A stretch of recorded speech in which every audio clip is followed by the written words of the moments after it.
This is Cerebral Cinema. Movies of the mind.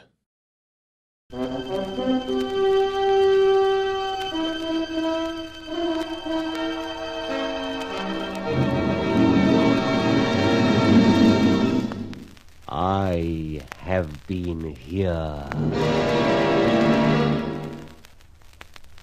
The Grey Goose, Adventures of a Modern Robin Hood.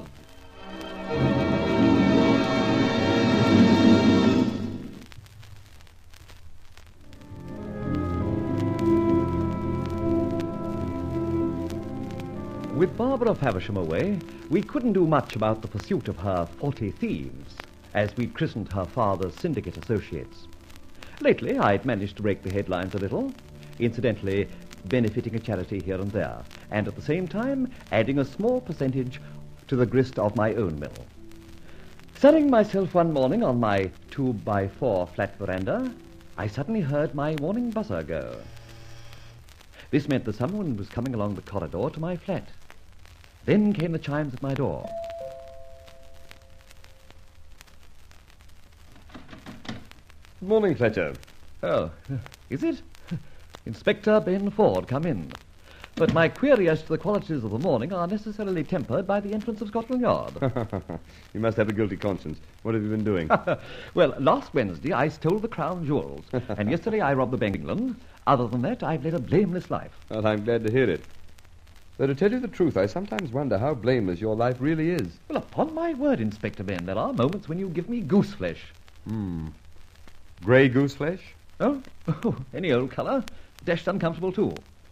Now, settle down and tell me why you've honoured me with an early visit. Well, as a matter of fact, I've an idea you might be willing to help us. Delighted to be on the side of law and order at all times, or mostly all times. What can I do? Well, you still maintain connection with your late father's firm, the Fletcher Safe and Lock Company, don't you? Good heavens, yes. And you're still adept with safes and locks yourself? True, I'm also a very good pickpocket, card sharpener. No ragging. All right. I don't think there's a safe made that I can't deal with, given time. That's just what I want to know. Now, I have a safe. You've lost the key or the combination? No, nothing of the kind. Look, stop interrupting. The safe I refer to is in a small house on the outskirts of London. I want to get at that safe and examine its contents. Everything points to this house being the meeting place of a group of subversive elements. Several of our boys have slipped in from time to time, but the safe has completely baffled them. Well, why don't you raid the place, lift the safe and so on? We just can't. We've only suspicions, nothing tangible enough to justify a search warrant. Between you and me, our boys got in under the lap. Officially, we mustn't act. One or two rather well-known and influential characters have been spotted going in and out.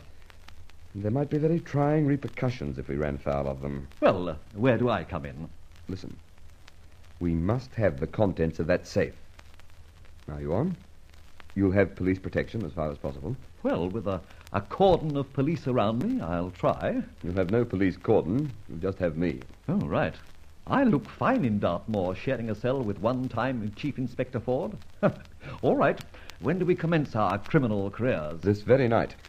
Say midnight? The meetings sometimes last till 11 o'clock. Where do I meet you? It's a small blur in a row of similar ones. Number 17, Crane Crescent, Ealing. Do you think you ought to come yourself? Why not? Well, I was just thinking, someone may be hanging around and recognize you, especially those influential bigwigs you talk about. No, I don't think so. In any case, I'll have to risk it. I can't let anybody else handle it. It's too hush-hush. Just as you say. Well, will you do it? Oh, if I can. You say the safe is a terror. Yes, every man has, as I said, been beaten. Could happen to me, too. However, I'll give it a go and see, but don't count on it. All right, thanks. See you at midnight, eh? On the dot. 17 Crane Crescent, Ealing. Oh, when did your boys have their last try? Oh, several days ago. I hope they've left no traces. Might have raised some suspicion. I think we can guarantee that. See you again, then. All right. Cheerio. Dear me, dear me. I wonder if this is all fair and above board, Ben. I wonder whether you're taking me for a ride. I think I should have a look-see at this marvelous safe before midnight. Yes, that's the idea. Might prove very interesting. I think I'll get Charlie Austin to help.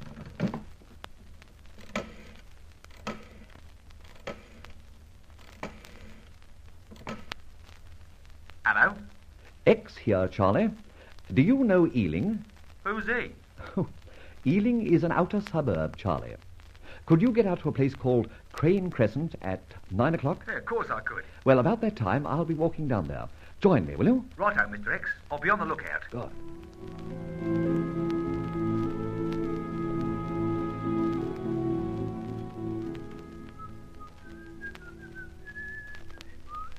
That's you, Mr. X. Correct, Charlie. Anybody around? Not lately. Few blokes coming home. Crikey, peaceful-looking types. Small city blokes, I reckon. Sort of 9 to 5 fellows in the office and 5 to 9 in the pub. After a hard day's work in the civil service. Well, all seems quiet. So we have to negotiate number 17. Seen any life there? No. Father ain't home yet, apparently. Mum's out and the kid too. All right. No one at home, which is as we want it. There's a safe in there which I've got to have a look at, Charlie. I've got 2 hours and not a minute more. You ready? Rightio. I'll leave the front door to you. Oh, easy, money. These villa doors have all got the same sort of lock. Go ahead, then.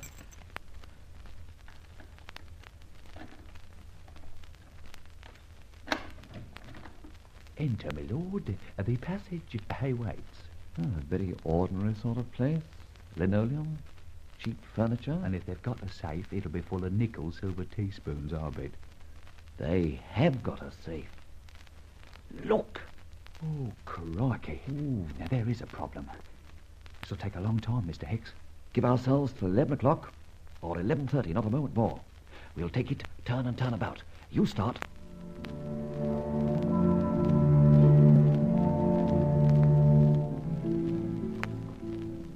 No luck, Charlie? Well, not too much. I can match the tumblers, but... Oh, there's another trick. All right, my turn. Take a spell of keeping cavey.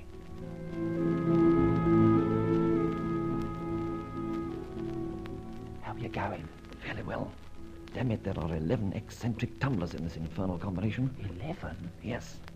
It's a fine job of its kind. Foreign make, too.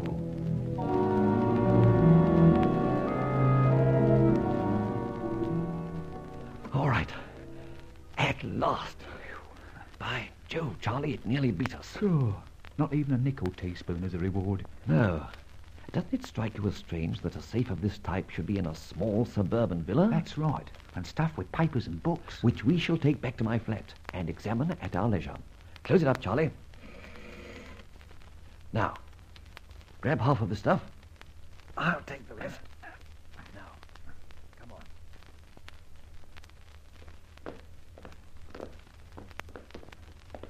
My car's just along the road. What's the time? Just 11:15. My hat. It's a near thing. Just make it, I think. Aye. All right. Jump in. What's the program now? This, Charlie. When we reach the flat, pile all this stuff into a cupboard and sit tight. You ain't coming in? No, I've another appointment for 12 o'clock. Maybe back about 2. And don't let anybody in, even if it's the Lord Chamberlain or the King of Cadonia. Got it? Okay, Mr. X. That stuff we've lifted is dynamite, Charlie. And that house is no more a suburban residence than I am.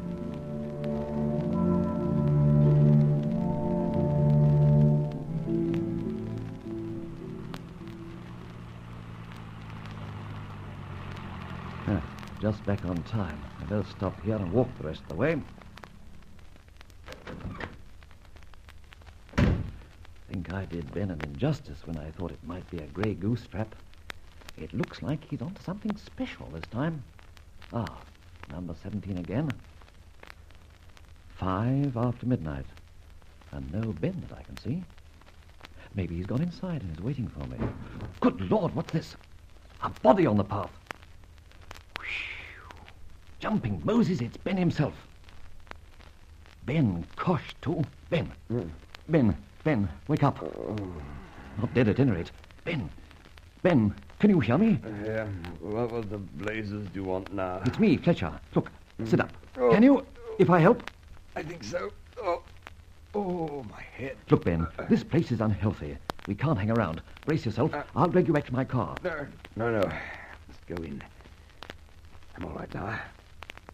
Oh, it's you, Fletcher. Yes, it's I. Lucky for you it is, too. Let's get inside. It's urgent. All right, if you still feel you can stand it. Yes, I can. Hurry up. Right. Just a cheap lock on this door. It's open. Come in, Ben. Safe. Must open it. Oh, do my best. It looks tough, though. I mean, for heaven's sake, get a move on. Well, we can talk while we work. You just sit down and watch. How did you come to get coshed? I didn't. I came to meet you. Matter of fact, I strolled around here to make sure all was all right. Spent nearly half an hour. You see, I'd called off our boys for the night. Mm-hmm. Suddenly came the wallop and I blacked out. Somebody must have recognized you as a flatfoot. I did warn you, Ben. Yes, I know you did. I should have had an escort or an assistant to keep a lookout. How's the safe going? Fairly well, Ben. It's a very tricky combination. 11 tumblers. Exceptional? Very. My fingers are nearly worn to the bone. How long do you think? I can't say. A few minutes maybe, or maybe another hour or so. By heavens, you've got to do it quicker than that, Fletcher. It'll be done when it is done, Ben, not before. By the way, this seems a most elaborate affair for a small house like this, doesn't it? It is. As I've told you, there's probably a very good reason for having a safe like that. Oh, can't you hurry, man? I am hurrying, Ben. 2 more tumblers to fall, and I shall open the door. I must get a look at the contents. They're going to surprise a lot of people, Fletcher. I think perhaps you're right, Ben. Aha! Here she comes. Great Scott! Empty. No. No, it can't be. Here, let me look. No, it's not empty. There's a feather in it. A confounded, impertinent, damnable grey goose feather.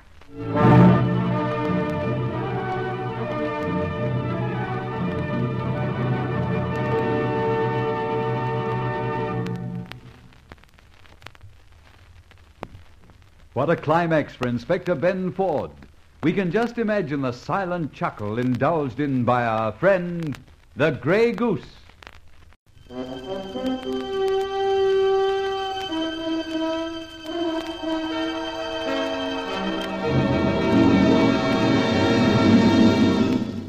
I have been here. The Grey Goose. Adventures of a Modern Robin Hood.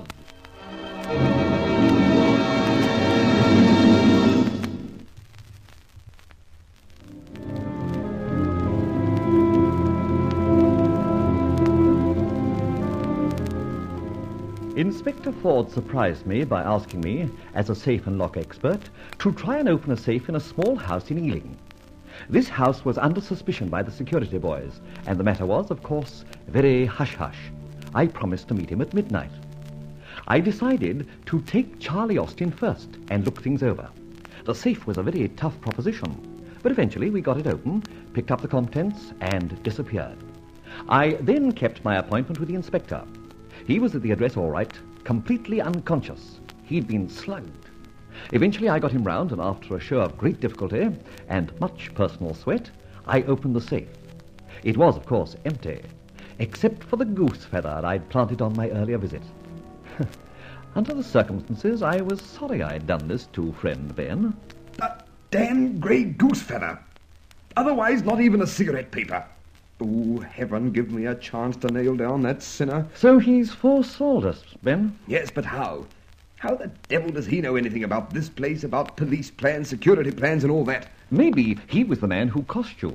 But even as we must admit the Grey Goose has cleared the safe, he couldn't have been the kosher. He must have got away before you arrived on scene. How do you make that out? Big safe, lots of odds and ends. You'd have seen him leaving. True. I know, or think I do, these merchants whom we think come here for their sticky business didn't have a meeting tonight, And just as well for us. We'd have walked into a hornet's nest. But what were we going to say? they probably left one of their number on guard. Very likely. But if he saw you and suspected you, why didn't he kill you? Wait on. I think I know the answer to that one. He didn't have time. He heard me coming along. I don't see that one. Look, Ben, I had to meet you at 12. Yes? But you said you came half an hour earlier, strolled round. Then you sneak into this doorway. The watcher now knows you're up to no good. Bang! Wallop! You're out. But along comes an angel in the disguise of Roland Fletcher. Your would-be assassin hasn't time to cut your throat or stamp you into the front step, so he does a bolt. Or does he? Eh? Quiet, Ben. What if he's still in the offing, listening or doing a bit of PT, muscling up for the second round? I hope he is out. My friend, you are favored in that your hope is immediately realized. This is so seldom, eh?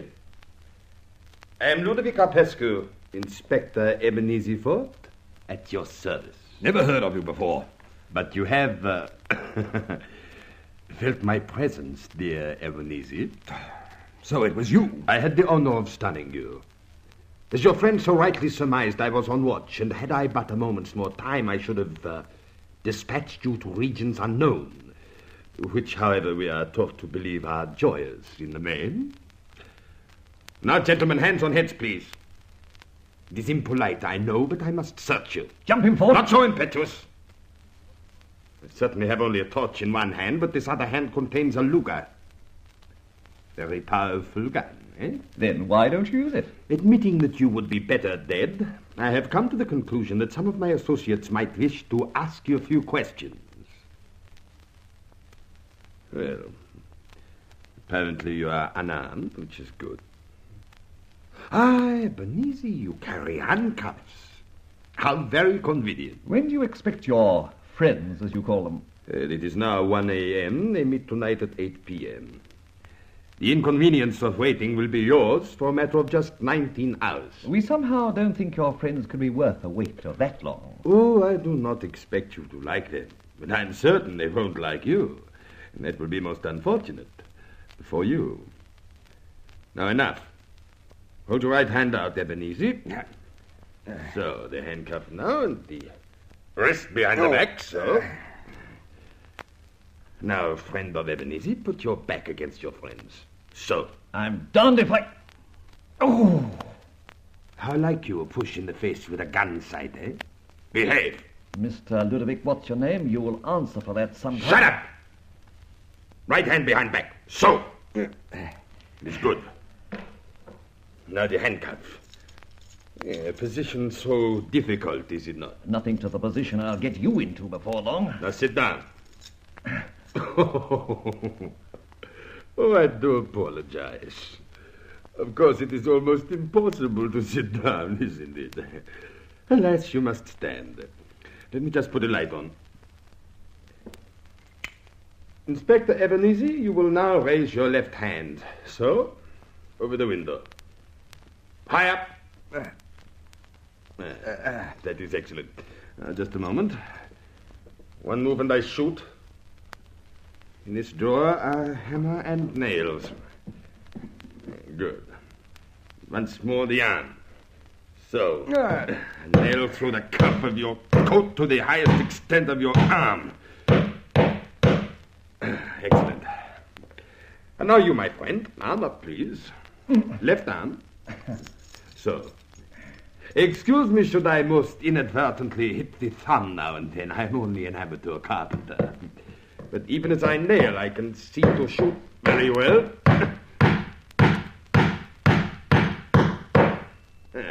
And that makes us very uncomfortable, does it not? I regret to leave you, but we shall meet again in approximately 18 and a half hours. Au revoir. I've never been more uncomfortable in my life. Nailed to a wall and handcuffed to you like a limpet on a rock. Ben, being one of my best friends, would you tell me, is the latter situation so unpleasant? I can't see much humor, as a matter of fact, in this position. I tried to wiggle out of my coat, but it's a sheer impossibility. That cunning tripe hound is the best hand I've ever met in the line of rendering one hors de combat. Jiminy, I'm getting stiff. So am I. 18 hours to go.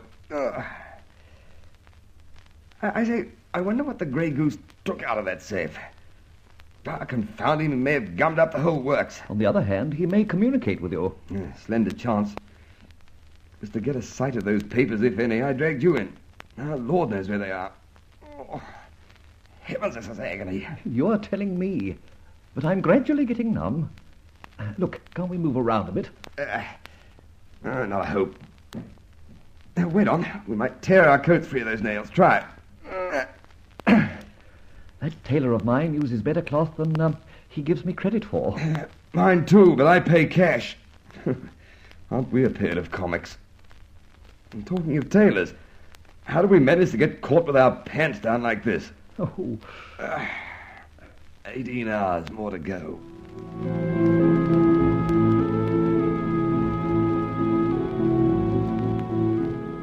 Ben! Oh, Lord, why did you sing out? I was just about losing consciousness. Listen. Don't tell me 18 hours have passed. Someone's just outside the door. Perhaps our friend back again to see if we're dead. What's that? Someone fiddling with a lock. So it can't be Garrulus Ludwig. Pretend you're out. Unconscious. Mr. X, go off, aren't you? I'm dreaming. No, it's Charlie. Charlie? Charlie who? Great Scott, Austin. You too, Inspector. Blimey, what's going on? What are you doing pinned up like a couple of butterflies? Don't ask damn fool question. Get us unpinned. Pinned? Why, you're nailed on. Yes, we know, but would you kindly unnail us? Yeah. Never get them nails out in a month of Sundays. Have to cut the sleeves away. You let me get my knife out. Thank you.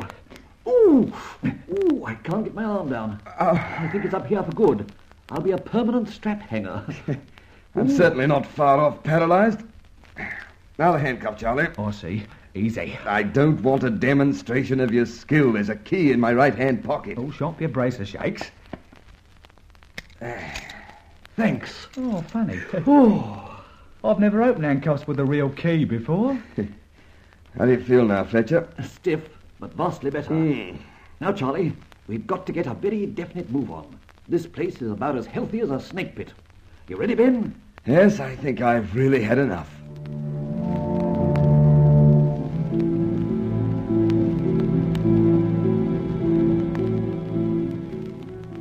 Well, now we can relax. Whiskey and soda, Ben? 10 whiskies and soda, please. Charlie, you fix the doings, and while doing so, just explain how it was you descended into our little hell tonight like an angel from heaven. Yes. How did you know where to find us?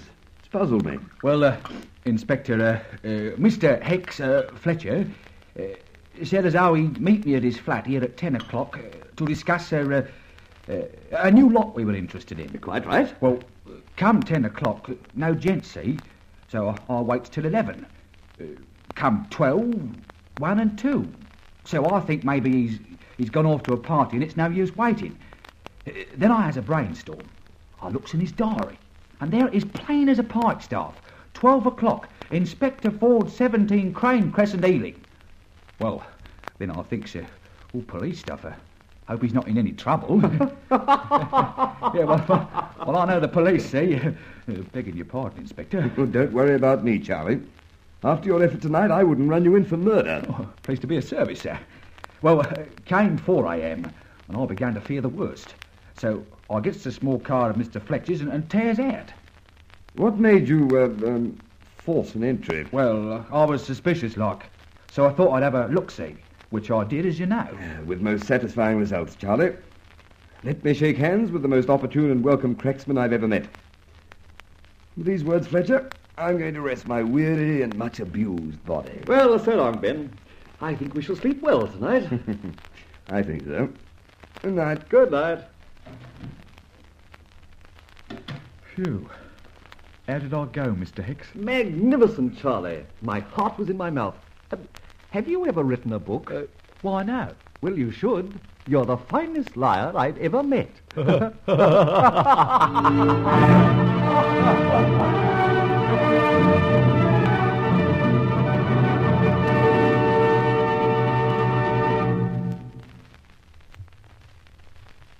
The Grey Goose is certainly well served by his little Cockney pal Charlie Austin.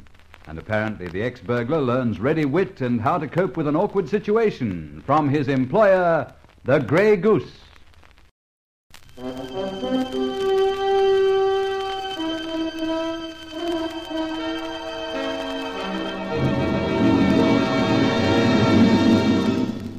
I have been here. The Grey Goose, Adventures of a Modern Robin Hood.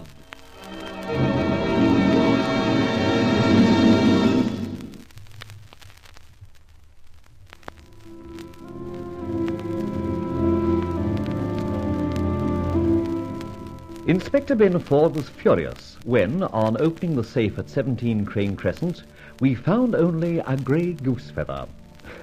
Of course, I had been there previously with Charlie Austin. Dawdling on the spot, the inspector and I were imprisoned very uncomfortably by one Ludovic Arpescu, a very nasty type indeed.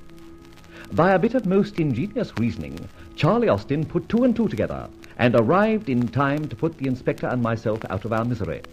Later, at my flat, Charlie, by a bit of sheer bluff, put the inspector off our connection with what was suspected to be a headquarters of a subversive organization.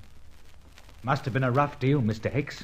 Never met it rougher, Charlie. I ache all over. Ooh. By the way, thanks for coming when you did. Oh, think nothing of it, Mr. Hicks. To be pinned up like we were is the sheerest agony. If you hadn't arrived, I don't know what might have happened. Thanks, old chap. Oh, glad to be of service. But I still don't know the ins and outs. You needn't worry about that, Angle. You've done your job. From now on, I take a hand. You want me as a backstop all the same. Now, what's cooking? All right. Here's the setup. That cottage is the HQ of a line of conspirators. You know, the overseas types of the usual traitor channel, diverting their energies to overthrow this and that and generally embarrass our British government's foreign policy. Now, we have their papers, and my hat, Charlie. There's names there which will, if published, create a small riot over here in England. So we've got the wood on 'em, eh? Owing to us getting there first, we know more than Scotland Yard and the security branch. Very dangerous knowledge. Now, that character, Ludovic Arpescu, didn't ring true to me, although his methods of tying the inspector and myself were very thorough. So in the morning, I'm going to find out something about him. How? Just this. That house in Crane Crescent isn't let to an ordinary tenant, Charlie. It's a meeting place of a group. What we've got to find out is who is the real landlord and what, and if he's got any connections with a certain mob. I get you. Right. Now, you get down to the Register of Properties in the morning and find out the name of the ground landlord of 17 Crane Crescent and all about him. Check? Check.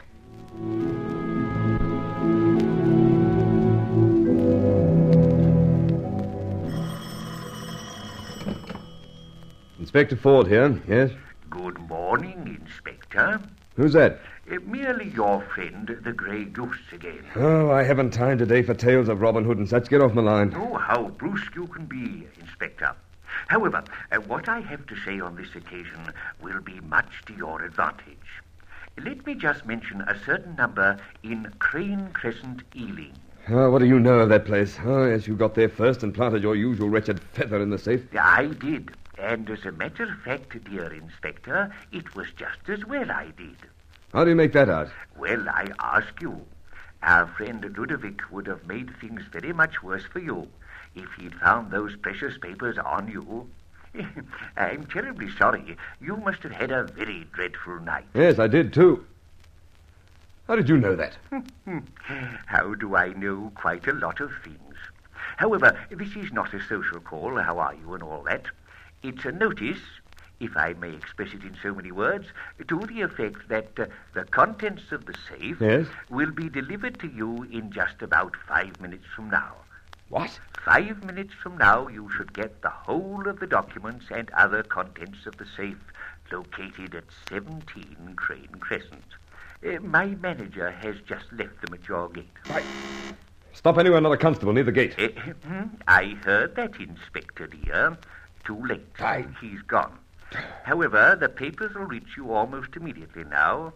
And what a feast you're going to have. Now, look here, Inspector, that place in Crane Crescent is a meeting place. I know that. But it's, as you may also know, one in which those inimical to peace meet. Shall we say traitors, smart dealers in international finance, crooks who may, by defeating the law, manage to instill a rebellious attitude in the minor nations. Men whose main objective is to create international havoc and then cash in on the gory remains. Oh, good heavens, I'm becoming rhetorical. Excuse me. You're excused. Now, what are the names, quickly? They're all on and in the documents. Ah, there's your papers. Eh? I heard the knock on the door. It's all yours now, Inspector. Goodbye. No. Oh, confound him. Come in. Packet left at the gate, Inspector. Thank you. All right, you can go.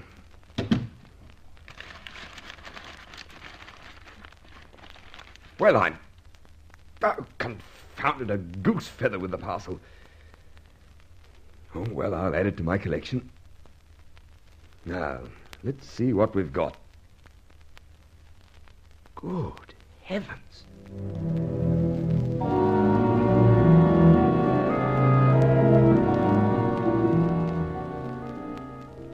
You found his address and all, Charlie? Of course. Here, look here, Mr. Hex.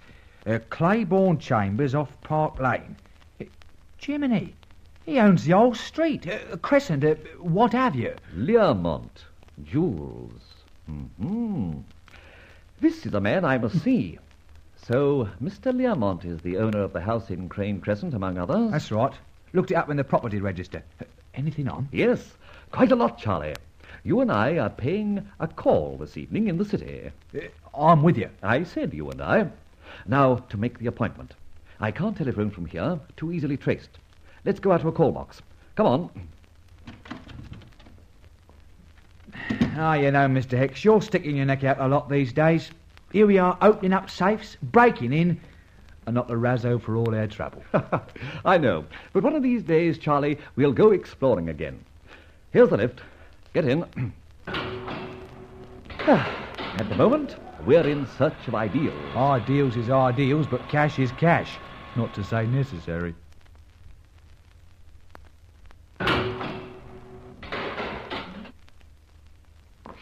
Yes, Charlie, as you say, cash is very necessary. You're telling me. Now, come into the phone box with me. This is a tryout. I may miss. Rightio. You got the number? It's Park 1189.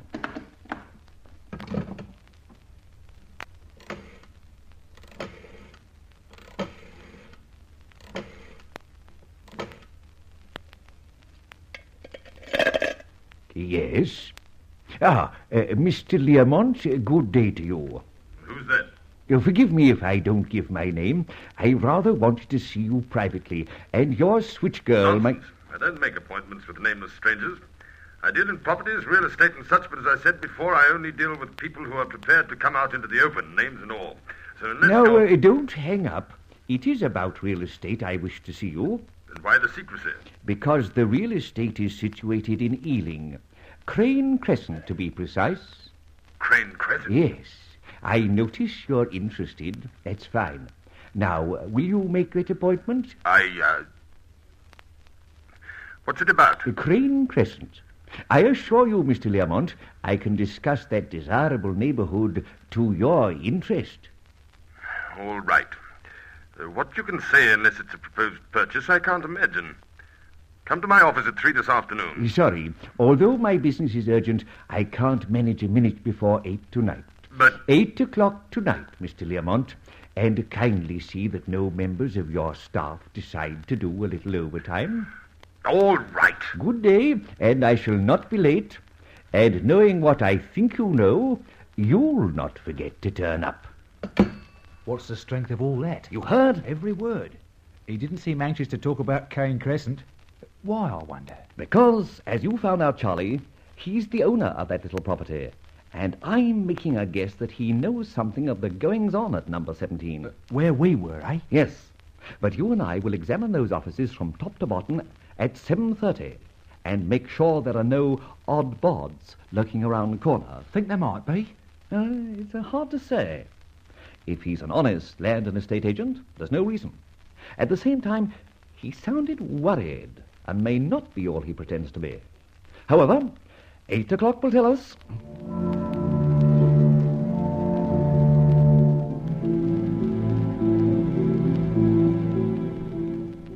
Not a soul on that floor. Good. That completes our survey. And now for Mr. Learmont's office. Put your mask on and listen. You are not Charlie. You are, Phineas. Yes, Phineas. 8 o'clock, Mr. Learmont. Who's that? Myself, Mr. Learmont. We have an appointment, you remember? Well, the door's not locked. Let yourself in. Thank you. Oh, my dear Mr. Learmont. Is the estate business so dangerous that you greet your visitors at the point of a gun? Sit down, both of you. Good. As I told you on the phone, I don't like doing business with strangers who don't give their names. When I'm forced into such a position, I take precautions. And why the masks, in any case? I don't think I blame you. Oh, the masks, just a fad. All right, state your business. I can tell you now that none of Crane Crescent is for sale or tenancy, so that's that. Somehow I think you'll be looking for a tenant at number 17 before long. How? What do you know of number 17? Something that you, as owner, should know. But if you don't, then I'm doing you a good turn by calling on you. Go on. You interest me. Very well, I'll enlighten you. Firstly, number 17 is a meeting place for some very doubtful characters. Did you know that? How should I? I don't keep a constant watch on my properties. What sort of characters? Those malcontents who, in a friendly country, take every opportunity they can find to disrupt industry, create dissension, sow the seeds of international discord and eventual warfare. You say these people read my property, Reds and so on? How can you know? That answer was in the papers. Then it was you who robbed the safe. Take off that mask. Aha! How did you know the safe had been robbed? You know too much. Look out, Phineas! The gun! All right, Mr. Hex, he missed. I chucked the ink pot before he had a chance to aim properly.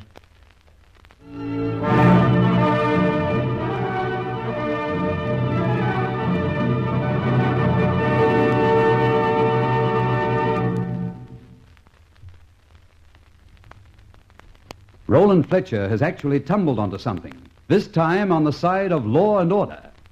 Listen to the concluding chapter in this adventure of The Grey Goose.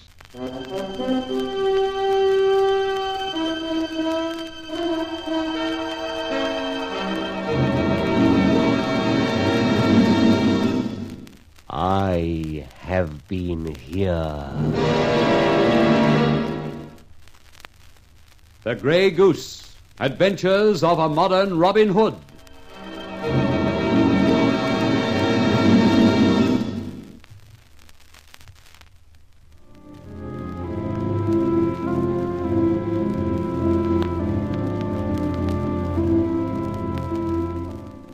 On this occasion, I was working with Scotland Yard, in the person of Inspector Ford.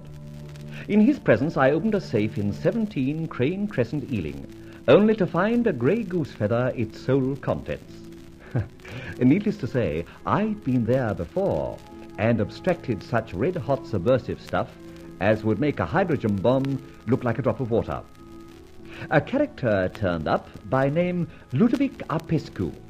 He got the wood on Ben and me, and for 4 hours we found ourselves handcuffed together and even nailed to the wall. Charlie Austin came to our rescue. Next day, I delivered the papers to Scotland Yard anonymously. Then I chased up the owner of number 17 Crane Crescent, a Mr. Learmont, and met him at his city office at 8 o'clock that night. He greeted us with a gun, but Charlie had a good throw into the wicket with an ink pot. Good shot, Charlie. Grab the gun. Fine. Give you a chance to wipe your eyes, Mr. Learmont. Sorry about the clean shirt and the suit. This is not the end, my friend. For the moment you've beaten me, but I'll still have the last laugh. I'm sorry to contradict you. You know certain things, yes, that's obvious. You've seen the papers from the safe, but listen to me, idiot. You and your miserable police organizations think you can track down each and every one of our company? Yes. And how do you like that? Listen. 15 minutes from now, I have arranged that if certain parties do not get a ring from me, they will come here to find out why. And you will be caught. That would be most opportune. And I'll be sorry to miss the fun, because your friends will just be met by some very good friends of mine from Scotland Yard and an affiliation of theirs, the security branch. You... No, don't stammer. What I say is true. Now, in the few moments at my disposal, I'm going to amuse myself with examining your office. I forbid it. You forget, Mr. Learmont, my friend has your gun. Haven't you, Phineas? That's right, Sir Garnet. I'll blow his head off if he so much as wags his ears. Very good, Phineas. This one's locked. Keys, please. Thanks. Have you a hammer and nails in any of your drawers or cupboards? What on earth are you thinking of? Do you really want to know? Yes, I do. Then you must possess yourself in patience while I make a phone call. You have a phone, I notice, in the outer clerk's office. Excuse me.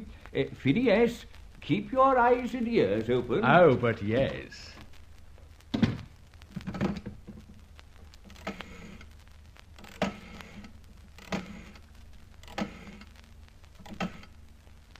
Yes? Inspector Ford, urgent call. Okay. Urgent call, Inspector. Yes, who's that? Sorry to disappoint you, Inspector. It's your anonymous nuisance. Oh, Grey Goose, all right, out with it. I really do regret subjecting you to one of my whims by planting that feather at Crane Crescent. All right, you did it. You made a fool of me. So what? I am now trying to make amends. You must admit I did send you the very interesting contents of that safe. Yes, you did, but with the assistance of my friend, I was quite able to get to myself. Ah, yes, a very clever fellow, Mr. Fletcher. In heaven's name... Oh, all right. Oh, yes, sir. Mr. Fletcher and I are well acquainted. What, you mean Fletcher knows you? More than passing well. Then I shall have a piece of Fletcher when I see him. I'm afraid, however, even he won't be able to tell you who the Grey Goose is. We'll see about that. What's this calling aid of? To tell you, my friend, that if you and your myrmidons arrive in 30 minutes at an address I shall give you, you will be able to lay by the heels the majority of those gentry you are so anxious to meet. What do you mean? Let us call them the Crane Crescent Gang. Interested? High heaven, I am. What's the address? Don't be too impetuous. You must respect the 30 minutes. Why? Because I must necessarily make myself scarce before you arrive. I see your point. But if I could catch this gang and you, too... It would be a grey goose feather in your cap. However, my friend, forego the triumph for this time. If and when you do run me to earth, I'd like to be caught in better company than that of the traitorous rats you'll meet tonight. Oh, all right. Now the address. Wood Street, number 32, just off Cheapside. Keep your bargain, friend. Oh, just for company, I'll phone Fletcher. For reasons of which you may be aware, I think he'd like to be there. Au revoir. Now to return to my friend. Well, now, where were we, Mr. Learmont? Ah, yes, I was asking, have you a hammer and nails? And I said... I know what you said. Phineas, give me the gun and have a look-see in the outer office. Most offices have such things. I shall search. Now, don't think I can't continue my search without keeping you covered, Mr. Learmont, because I can. You know, I can't understand a man like you. I am not interested in your limited understanding. No? Well, it seems to me a man like you, a Britisher, must have fallen off a load of sweepings to voluntarily associate yourself with the international scum of Crane Crescent. Spare me a lecture. I'm sorry. Well, I haven't found much here, so I'll get ready to make an exit. Phineas, any luck? Yeah, box of tools coming. Oh, here we are. Now, what do we do? Nail up his mouth and pin his ears back? No, Phineas. We perform a little piece of retaliation. Carpentry. Very clever. Now, take the gun. Righty-o. Mr. Learmont, stand against the door. Facing it. I do as he says.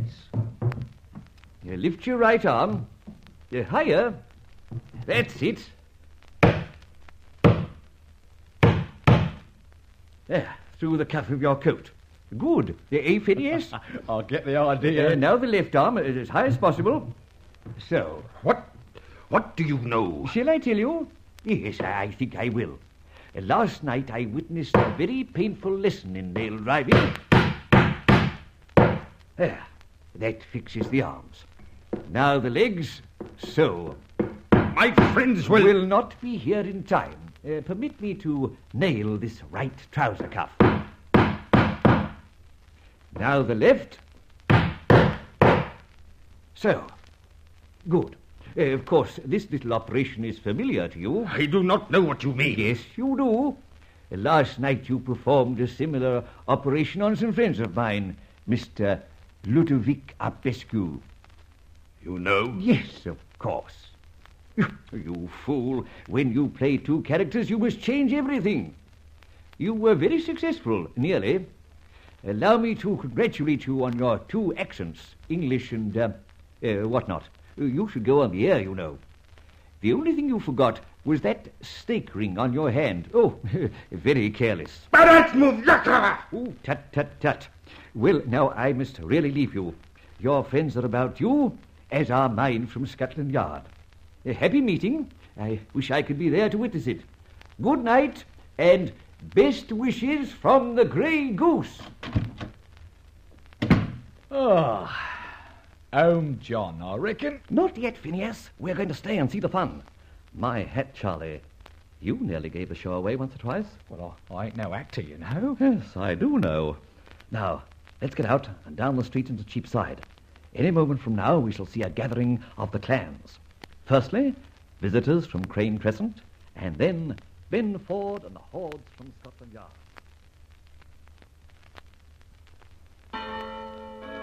Better take cover, eh? Right. Over here. In that doorway. Aha. First car pulling up to stop.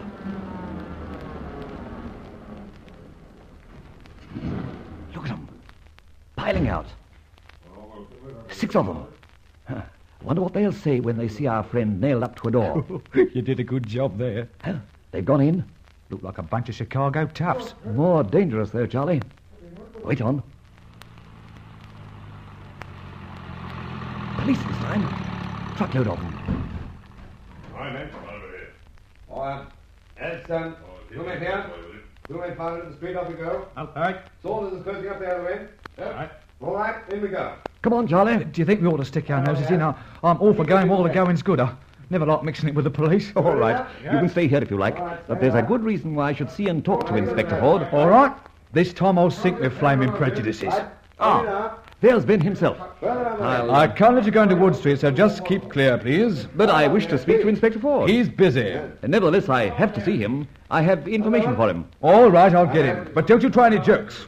Fred, tell the inspector there's someone here. What's your name? Fletcher. Tell him Fletcher. Nice time for the call, I must say. I've got an operation on any moment from now. I just hope for your sake the inspector finds you worth seeing. Oh, here he is. What the devil are you doing here, Fletcher? I'm a bit surprised myself, but I got a curious message. From?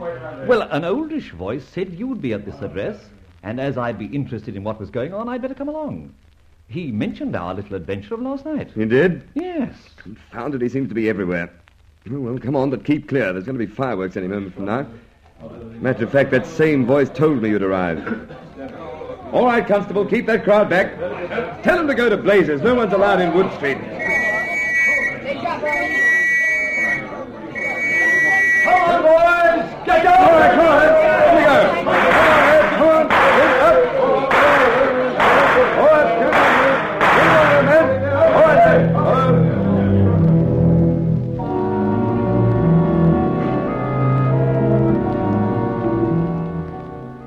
Well, sit down, Ben.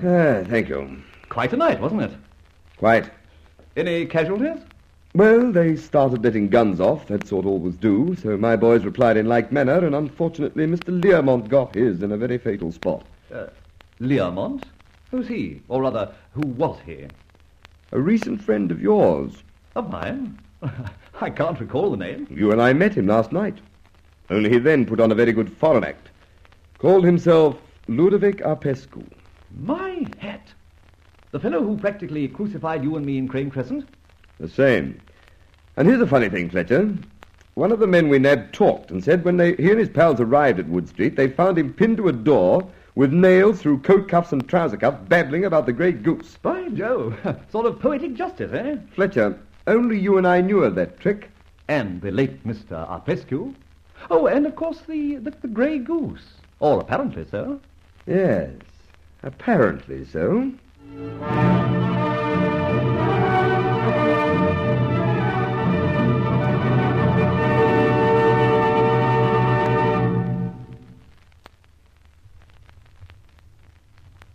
Has Roland Fletcher overplayed his hand?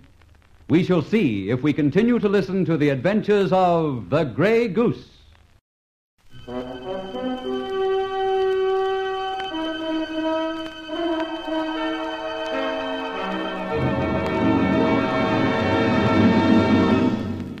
I have been here. The Grey Goose. Adventures of a Modern Robin Hood.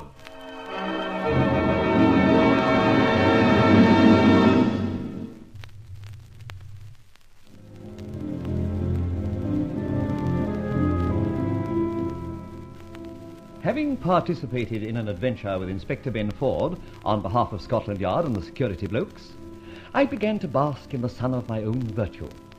And quite suddenly, I woke up from this complacency to wonder a little whether the Grey Goose had slipped somewhere. With this idea in mind, I wasn't too comfortable when my warning buzzer went, and then the chimes at my front door. I opened the door to confront Chief Inspector Ben Ford himself. Can I come in, Fletcher? Oh, I see you're all dressed up. Going somewhere? Yes, Mrs. Deanwall's crush at Berkeley Square. You know, Ben, these calls from a prominent Scotland Yard official give a sort of cachet to my humble flat.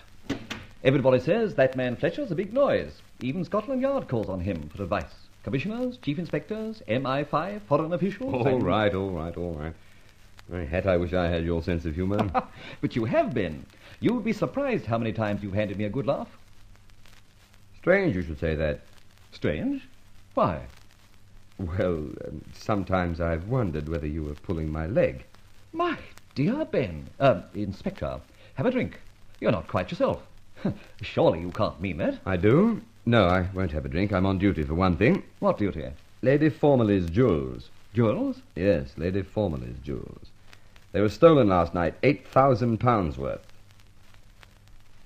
Were you at Lady F's place? I hate to admit it, but I was. Then perhaps you can tell me some of the details. Unfortunately, although I was among those present, I didn't hear much of the ruckus. Left early. Oh, bored to tears. Oh, dreadful show, I believe. However, let me get back to where I intended to start. And where was that? Well, we recently had a little experience together at a place called Crane Crescent. Only too true. Ooh, my bones ache at the recollection. So do mine. But a thought has entered my mind. The Grey Goose insinuated himself into that adventure. Much to our mutual benefit, Ben. Oh, definitely. But how did he know things that only you and I knew? How the deuce could he know that awful character Arpescu had nailed you and me to a wall? How did he open a safe and leave one of his confounded feathers inside?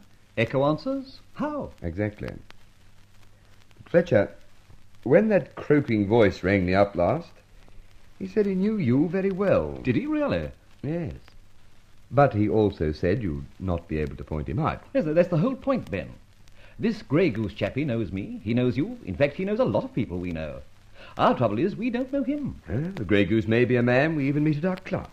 A man we rub shoulders with anywhere and everywhere. Why? He could be you. What? I said he might even be you. I apparently heard you the first time. But why make such a shattering statement? Don't let my ideas scare you. I say, and I think time will show, that our friend the Grey Goose is someone we know.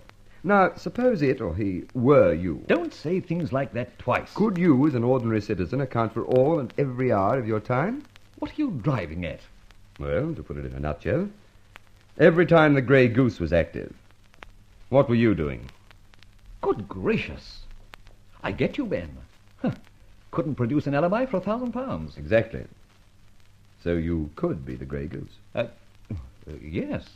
But wait on, Ben. When the Grey Goose was active, I think you said. Yes? What were you doing? And incidentally, where were you? Don't answer that question. Yes, I see what you're getting at. Yes. Well, I'm going to make a check-up of all the young blokes you and I know who might allow adventure and a certain amount of unscrupulousness to walk hand in hand. Oh, how sweet, Ben. I like that hand-in-hand touch. Oh, shut up. You know what I mean. Definitely. All right. Consider yourself warned. And you can tell any of the others who, goslings up to date, might aspire to become grey geese. All right? I'll see you later. Cheerio. Well, I'm dashed. What's Ben driving at? Surely I haven't dropped a brick anywhere recently. I'd better get rid of those Formerly jewels, though. I think a little consultation with Barbara might help matters at this juncture. You in, Barbara? Yes. Well, work the old bookcase and come in. What's on, Rolly? You sounded a little put out. Well, no, not a bit. But old Ben Ford has stuck his nose out a good deal lately, and is, I believe, slightly on the scent. Somehow I've got to put him off before that same nose leads him direct to me. Is he as close as that? No, I don't think so. In fact, I'm certain he's not. But he's as wily as a fox is our Ben. Now, we've got those formerly jewels here, and just in case of accidents, I'm going to get rid of them at once. All right. How do you set about it? I thought of a way. You shall dress up again, a double for me, wear the very natty dress suit and all the trimmings. Don't forget to put on the moustache. I've never forgotten any of the details so far. Good girl. Now, here's an invitation to Mrs. Deanwall's do in Berkeley Square, a huge mausoleum of place. Hundreds of dithering dudes and desperate damsels. Oh, with whom do I dance? A dude or a damsel? You don't dance with anyone. You present your card, walk through the rooms, turn round, come out, get into your car, then drive back here. Not to your entrance, but to this flat, mine. Take off your top hat, throw it across the room, help yourself to a whiskey, and smoke one of my cigars. Good heavens. Sorry, but yes. In fact, you make anyone who's on the lookout think I've been and gone and returned. Meantime, you're somewhere else. Exactly. I go into your flat when you're ready to come here, and I go out of your door at the back, dressed as our old friend, Mr. Jenkins. Can I ask where you're going? You can and may. I'm taking the doings to Charlie Austin. But he's no fence. Certainly he isn't. But he'll find a good hiding place for them temporarily. Mind you, I think you're going to an awful lot of trouble. Ben Ford may think suspicious thoughts, but he's got nothing to go on, surely. Well, I hope you're right. But just come over to the window. Mm-hmm. On your knees. That's it. Now, just one eye in the corner and gaze down onto the street. What am I supposed to see? You're not supposed to see anything unusual. At the same time, there is something unusual there. In the doorway opposite. A man. Yes. A flatfoot, my dear. A cop. Watching for you? Yes, like an anxious mother waiting for her firstborn to return from school after his first day. Now I'm beginning to see. Good. When you change, you come in here. Shortly after, you go down the lift, get into my car, drive round to this crush, and carry on as we arranged. I do see the idea. It's my bet our little friend opposite will follow you. That's his little rattle trap down the street. And keep glued to you till you return. You see, I told Ben I was going to Mrs. Deanwall's, so he would just like to know that I did go. Now, hop off and change, then buzz me when you're ready. I'll then nick out through your place. Right. See you soon.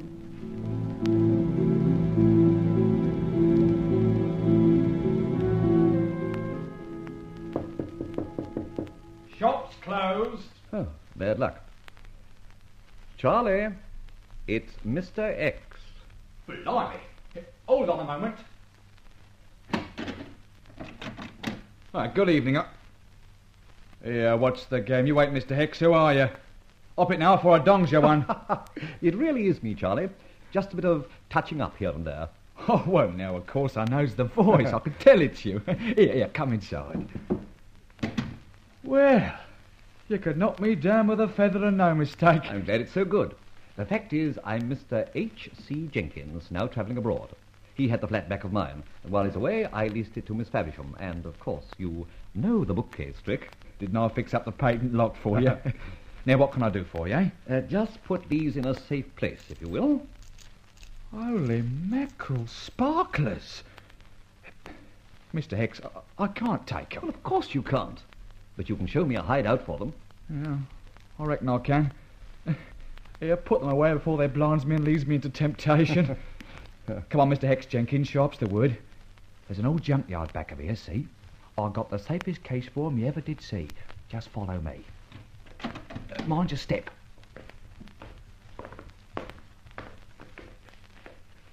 You are sure the bloke who owns all this junk mightn't come across your hiding place sometime when he's cleaning up a bit? Of course he could, but it won't matter. Well, who is he? Me. Oh. Now stoop down here. Yeah. Now, just here is a little wall safe, see? My own invention. There you are. Now, in with them. Ah, good. Now, you'd better vamoose. Yes, I think I will, too. Out the back way, through that there gate into the alleyway. Right. See you again soon. OK. Let me know when you want the sparklers.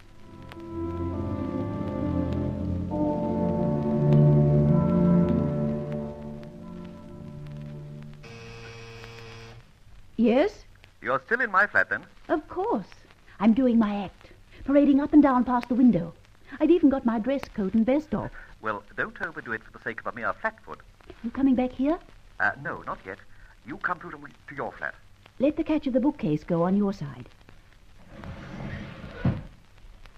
Well, I'm glad you're back. I don't think I like smoking cigars much. Well, dash into your bedroom now and get into feminine clothes tout de suite. And tell me how things went. Good. I'll be very glad to. Well, as you said, our friend followed me all the way. Even parked his little buggy tail on to the Daimler. Impertinence. Well, I presented my card, your card at the door, strolled through the throng, got me a drink at the bar, coughed into my handkerchief every time anyone looked like speaking to me, then beat a fairly strategical retreat back to the car, gave the doorman 10 bob of your money and got back here, followed by our friend who's still with us. Excellent. Now you can go and tell Ben I was never out of his sight for a moment. Well, how do I look now? Better than in a dress suit, but... Who's there? Ben Ford, Miss Faversham. I have a word with you. Oh, Ford. Just a minute, Inspector. I was just going to bed. Give me a chance to put something on. I'll trot back to my place. Switch on your microphone. Right. Coming, Inspector.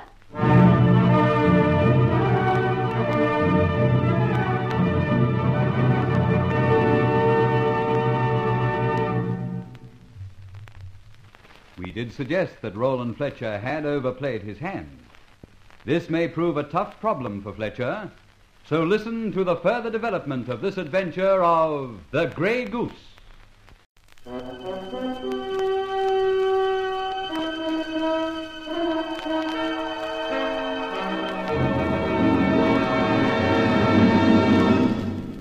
I have been here. The Grey Goose, Adventures of a Modern Robin Hood.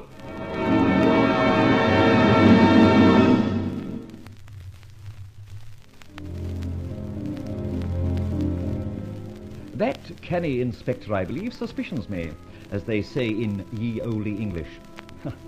The formerly diamonds are missing. I think Ben has an idea about the Grey Goose. At any rate, I got a surprise when I found one of Ben's flat feet watching my place. So I sent Barbara off, disguised as me, dress suit, slightly greying moustache, to impersonate me at a crush in Berkeley Square. She's my perfect alibi. Ben's man followed blindly and even returned to my flat, tailing her. Meantime, I'd gone out the back of the building and cached the jewels with Charlie Austin.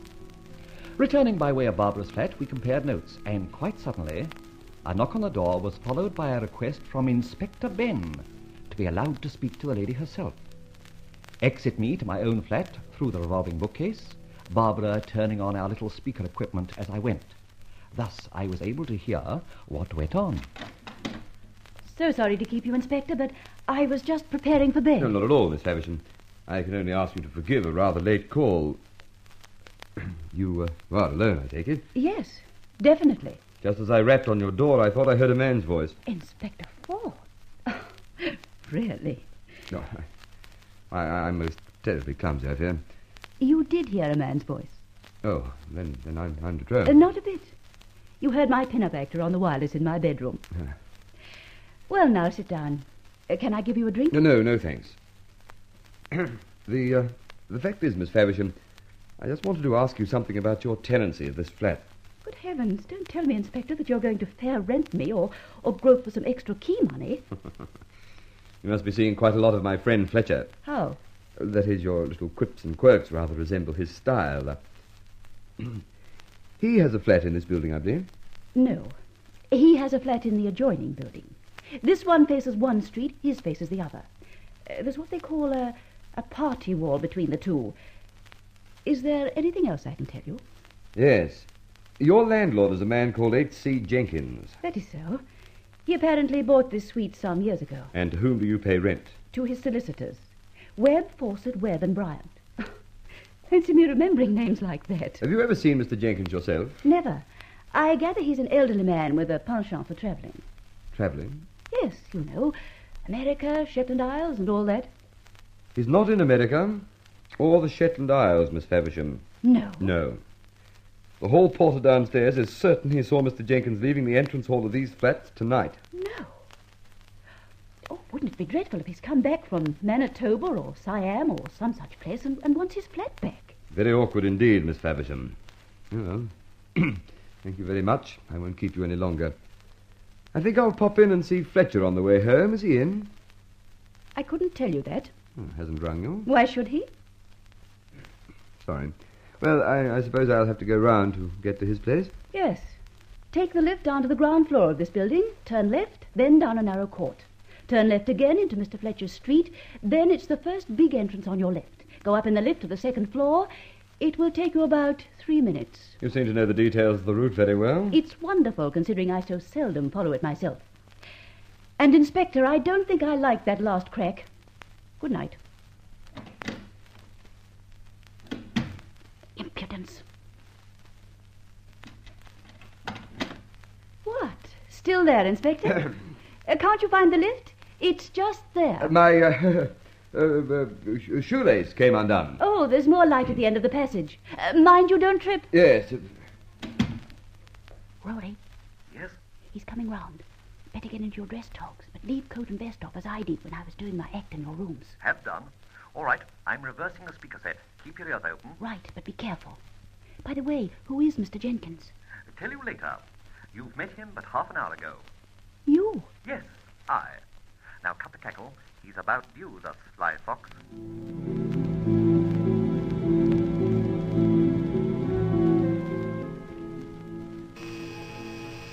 Aha, he's in the passage. You in, Fletcher? Yes, coming. Who is it? Ben Ford.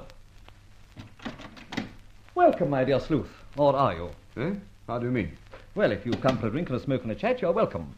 But if you've come to search me for somebody's silver plate, go away. I haven't got it. Well, that relieves my mind considerably. Now, before I have the drink, a question or so. Oh, I'm going to be a quiz kid, am I? I warn you, I don't know a quadratic equation from a lunar eclipse. However, far away. Where did you go tonight? Answer that one yourself, Ben. Or ask the other quiz kid.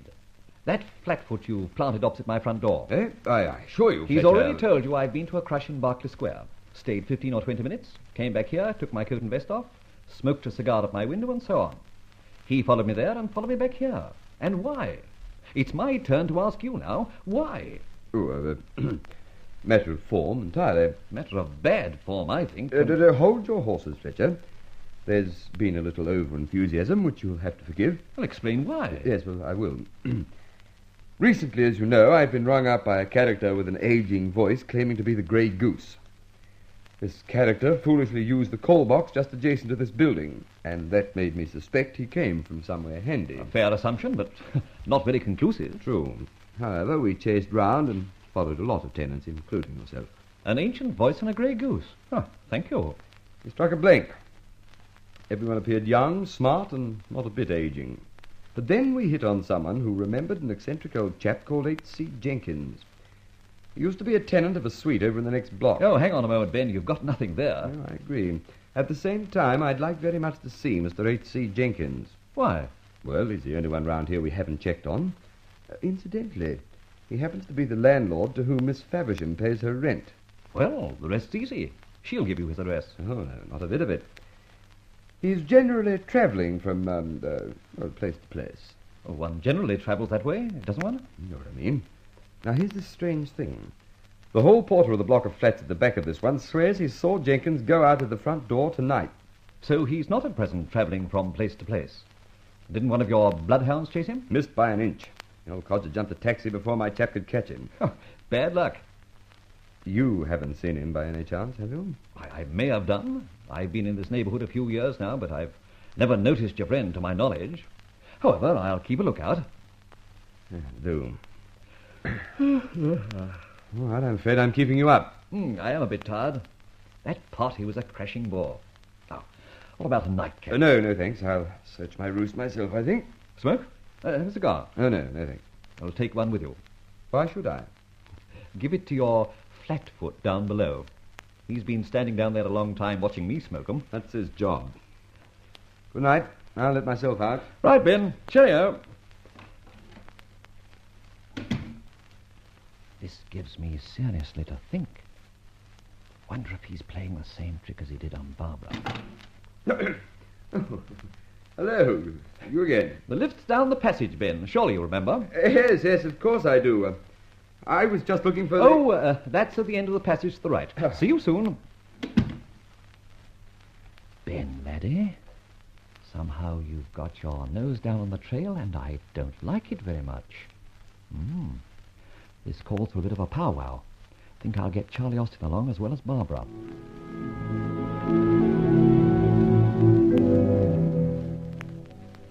Well, you've heard everything, Barbara. And you, Charlie, we've briefed up to date. Now, I want you both to understand that this is my battle. And if the worst comes to the worst, you both keep clear and let me do the wriggling. Not on your life, Mr. Hex. We'll circum this here Ben bloke. But what I can't understand is this here Jenkins angle. You came down to my place tonight dressed as Jenkins. But what about Jenkins himself? Isn't he likely to bob up and queer the pitch proper? Charlie, my boy, you certainly haven't got it. There never was a Mr. H.C. Jenkins. What? I said there never was a Mr. Jenkins. Some few years ago, Mr. Jenkins bought that flat unit. I thought you said there wasn't no Jenkins. Mr. Jenkins was me. Eh? Yes, I, Mr. Jenkins, that is, fixed that angle. It was a backstage exit when I wanted one. You connected the bookcase between the two rooms. Well, I'm blowed. Later, Mr. Jenkins' solicitors granted a tenancy to Barbara. And what happened to Jenkins? He went travelling. Now have you got it? Then it was you the old portal saw earlier this evening. It was, Charlie. Confoundedly careless of me. Well, now, being met together, as the Atlantic Charter puts it, we've got to plan to confound Ben Ford. The question is, how? Can't let the grey goose get plucked. No, we can't. I've no plan as yet, but I have an idea. We can do with one, goodness knows. The only way is a temporary separation. Eh? I don't agree. You haven't got the idea yet.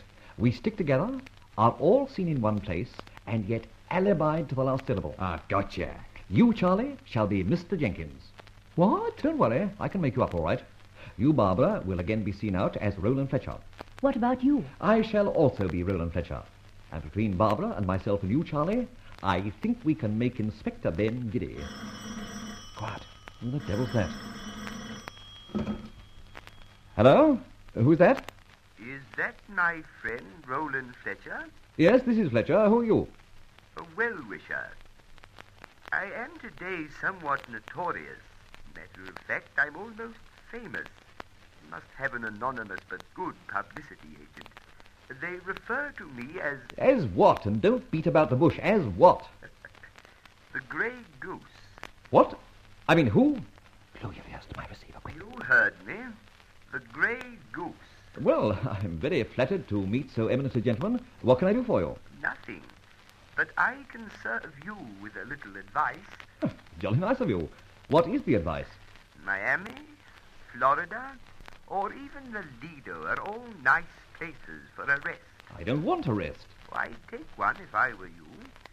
I have it on good authority that an old school friend of yours is thinking hard in terms of feathers. Well, that will be difficult for you, won't it? Good night. Hung up. Well, what do you make of that? Chinese puzzle to me. Me too. Holy mackerel. That was Ben Ford himself. A poor effort histrionically. I could almost smell the ink on his desk and the cheap varnish they use at Scotland Yard.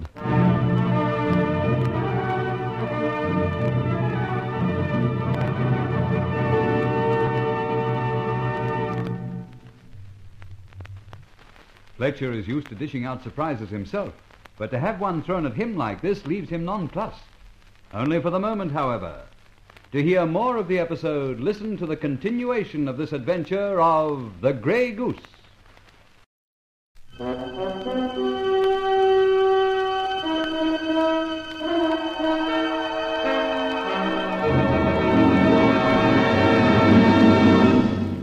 I have been here.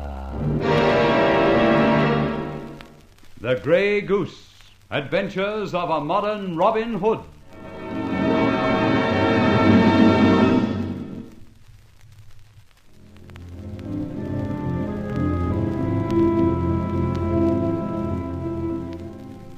I had cached the formerly diamonds with Charlie Austin and immediately thrown Inspector Ford off the scent for a moment.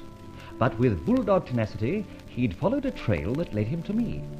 I called a council of war with Barbara and Charlie Austin and myself to endeavor to establish alibis. Imagine our consternation when the telephone rang, and I was addressed by the voice of one who said he was the Grey Goose, and suggested that I, Fletcher, should take a holiday in distant parts. Suddenly, I woke up to the fact that the voice was none other than that of the inspector himself. Rolly, you don't think so, really? I do. For some reason, Ben is warning me that he's tumbled. Why should he? Old school tie stuff. Ben, as you know, was at school with me before he became a flatfoot. However, we mustn't be scared. Scared? I, for one, have got complete wind up. Well, as I said before, only stone-certain alibis will fit the circumstances. Thus, Barbara will impersonate me. You, Charlie, with makeup, will be Mr. Jenkins, as I said. But what do I do? Now, wait just a moment. One thing at a time. This is going to be very complicated.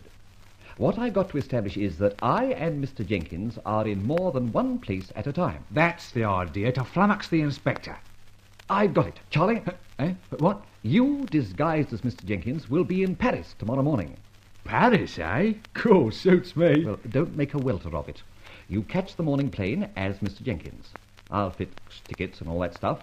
You'll stay at the Maurice. Here, why not the Moulin Rouge? Because that's a music hall, not a hotel. The Moulin Rouge would do me. You'll stay at the Maurice. Shout your name at the reception desk so that everyone can hear you. H.C. Jenkins. So, in the meantime, the gendarmes are or have been notified that you're about to arrive, and will check on you. Here's the passport of Mr. Jenkins. It'll be a perfect likeness when I've done with you. But wait on, what is all this? Why did the gendarmes go for me? Because Scotland Yard has notified every airport on the continent to keep a tag on Mr. H.C. Jenkins. And then what happens? This. I also, dressed in my old character of H.C. Jenkins, appeared in the morning to the hall porter next door. Ask him how my tenant's behaving and how is so-and-so. Then you have Mr. Jenkins in two places at once at 10 a.m. tomorrow morning. Heavens! Ben Ford will have a cerebral hemorrhage thinking that one out. I trust so. Now, you're set, Charlie, aren't you? Yep, set as a jelly. And now, where do I come in? You remember my cottage in Hampshire, Barbara? Oh, yes. That's where we did the taming of the shrew. That's right. Well, tomorrow you go down there, dressed in my sports suit, driving my Daimler, with your own bag stowed in the boot. In the bag you'll have a change, a frock and all that. Right. There's nothing more certain than that one of Ben's men will tail you to the cottage. About 5 miles from the cottage you will start losing your tail. Go round every turning till you are sure that you've lost him. As soon as you can, ditch the car and make like blazes for the cottage on foot, carrying your overnight bag. This is going to be very pleasant, eh? It's going to be very necessary. Now, listen carefully. Arriving at the cottage, you change quickly into your frock. You're staying for the weekend, for a rest. Park my suit out of sight, very much out of sight, and await a call. A call? Yes. From Inspector Ben Ford, either in person or one of his sturdy henchmen. And where are you all this time? Yeah, that's what I'd like to know. Now listen. While Charlie Austin, Mr. Jenkins, is in Paris establishing his bona fides, which Charlie you can depend on, I am Mr. Jenkins here, asking for the health of my fair tenant and anything else I can think of. That's at 10 a.m. Then you, Barbara, are chased down to the cottage an hour later, looking terribly like me. I am here in the flesh, as myself, where all Scotland Yard and sundry can see me. And if that little set-up doesn't give friend Ben a pain in the neck, nothing will. Oh, blimey, Mr. Hex. You are a one. Not a one, Charlie. A 3 on this occasion.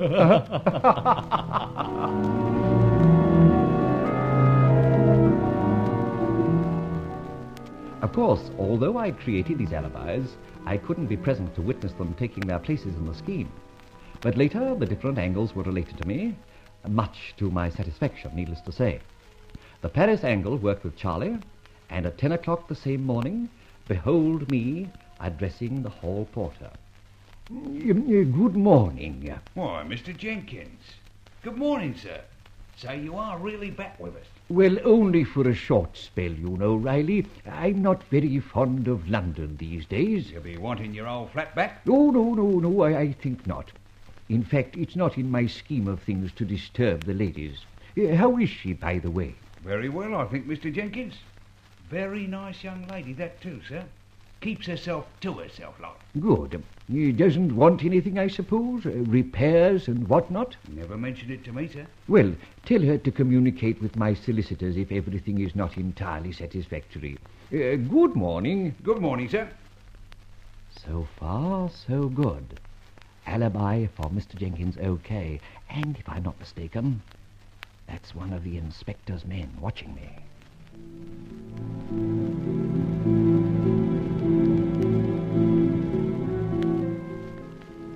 I returned to my own chambers very unobtrusively and reinstated myself as myself.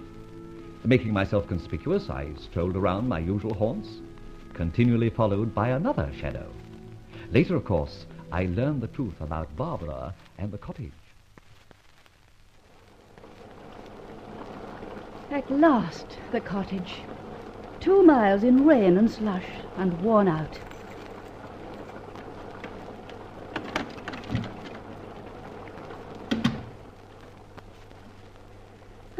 Now for a change. This suit of Roland's is saturated. Better light a fire, I suppose. Oh. That's better. Now, where to put this suit? Copper, I think. Well, the immaculate Mr. Roland Fletcher will just love this. Well, now for my own frock, to get dressed in my right mind again.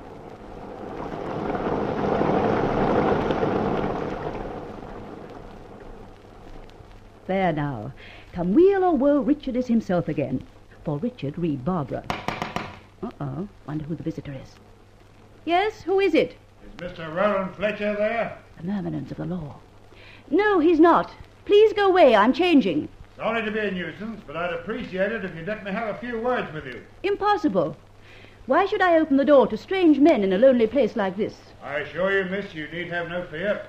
Look, I'll push my card under the door. All right, do so. And when I've read it, I'll decide.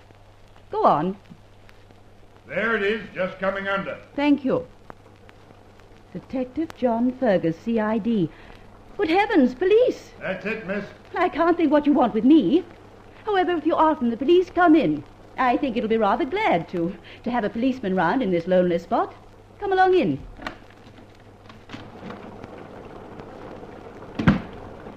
I'm most anxious to contact the owner of this cottage, Mr. Fletcher.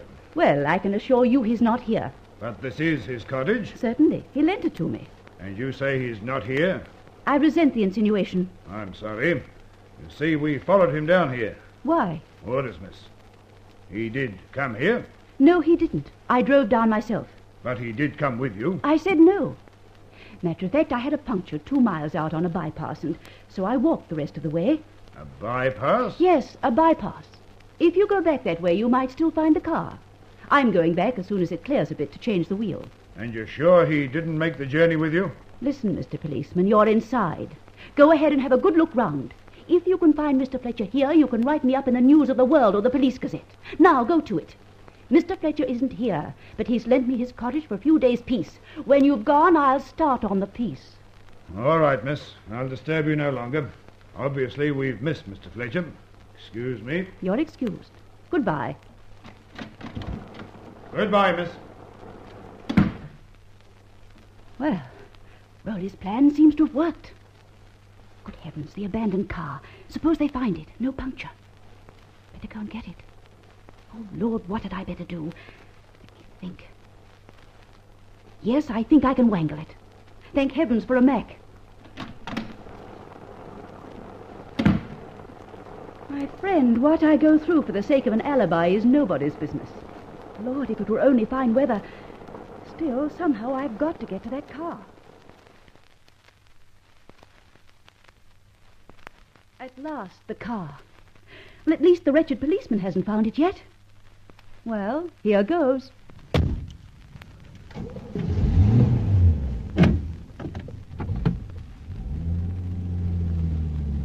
Stop, please. That voice. A detective, what's his name, I think? Hello, miss. Hello yourself. Are you the local ghost? How's that? You seem to be haunting me. I'd just like to know why you came in search of this car. I came to put the spare wheel on, which I've done. And if you think Mr. Fletcher is in these parts, you'd better go on looking. As maybe you've noticed, Mr. Fletcher is not here. Is there any reason why he shouldn't seek the shelter of his own cottage if he were in these parts? Yes. What reason? Just me. Mr. Fletcher happens to be a gentleman. He also happens to know, having let his cottage to me, that I'm alone there. I see. I didn't think you would. Now, if you don't mind, I'll push on. And I suggest that if you want to find the gentleman so urgently, you try the village pub or his flat in London. Once more, goodbye. Oh, if you feel like following me, do so.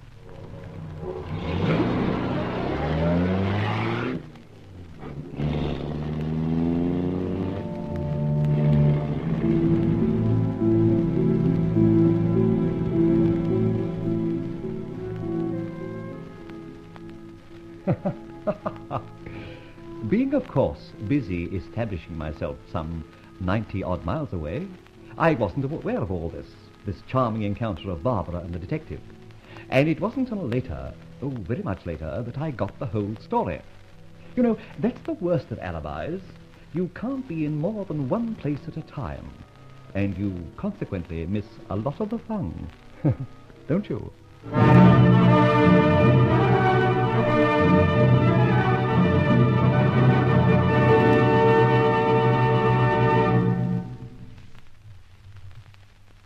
As Fletcher says, alibis can be very confusing. And on this occasion, he's weaved a tangled web of them with Barbara Faversham and Charlie Austin, his friends. Don't forget to listen to the finale of this clever scheme of The Grey Goose.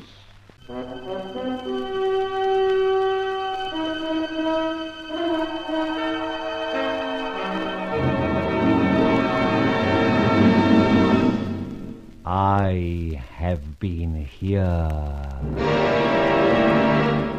The Grey Goose, Adventures of a Modern Robin Hood.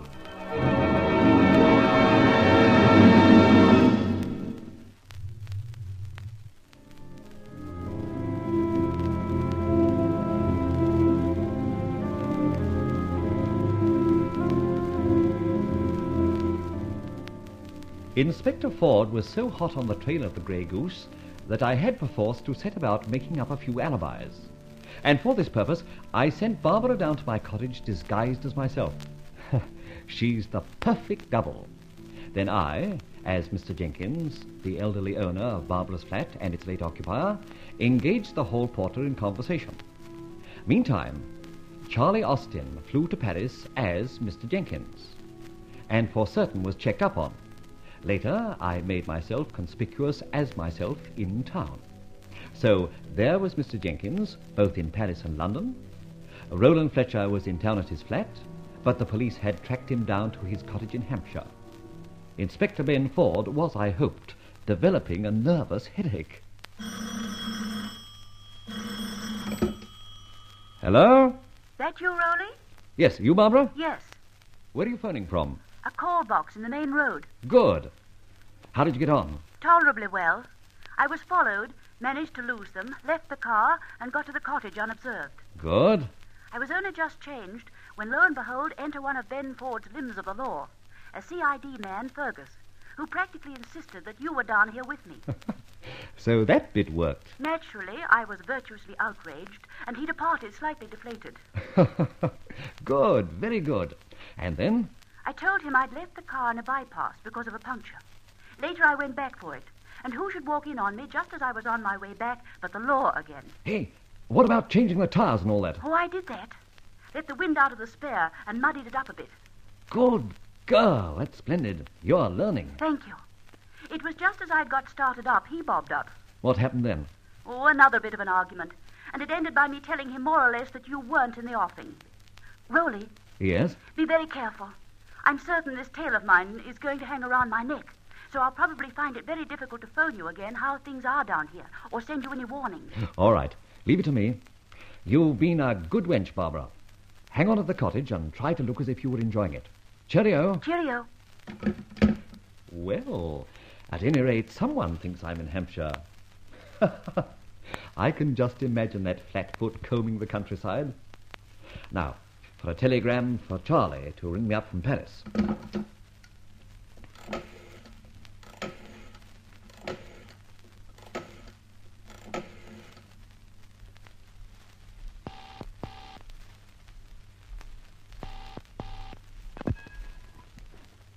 Yes, sir. Overseas telegrams. Right, sir. Go ahead. H.C. Jenkins. Hotel Maurice, Paris. Phone me on receipt of this. R.F. Repeat, please. H.C. Jenkins, Hotel Maurice, Paris. Phone me in receipt of this. R.F. Right. Send that at once, please. And now to wait for Charlie.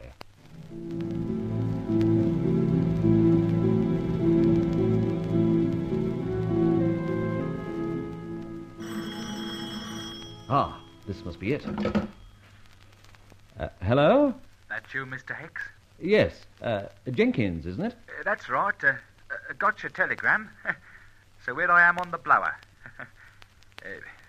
This call's costing about 1 million francs, they tell me. Oh, blow the expense. Now, how have you got along? Well, I met a couple of good sorts down All at right, all right. Cut out the trimmings. Then they takes me to the Bataclan. Now, for heaven's sake, Charlie, leave your love life out of it. The Moulin Rouge was just top hole. Ring off. Someone's standing too close. I get you. Well, pleased to hear from you, Jenkins. Why don't you come over here for a spell? It's great. I hope I'll be seeing you then. Cheerio. Bon Santi. I'll ring again. Pretty good work, Charlie. So he's still being tailed. Well, I'll have to hang about till he gets another chance.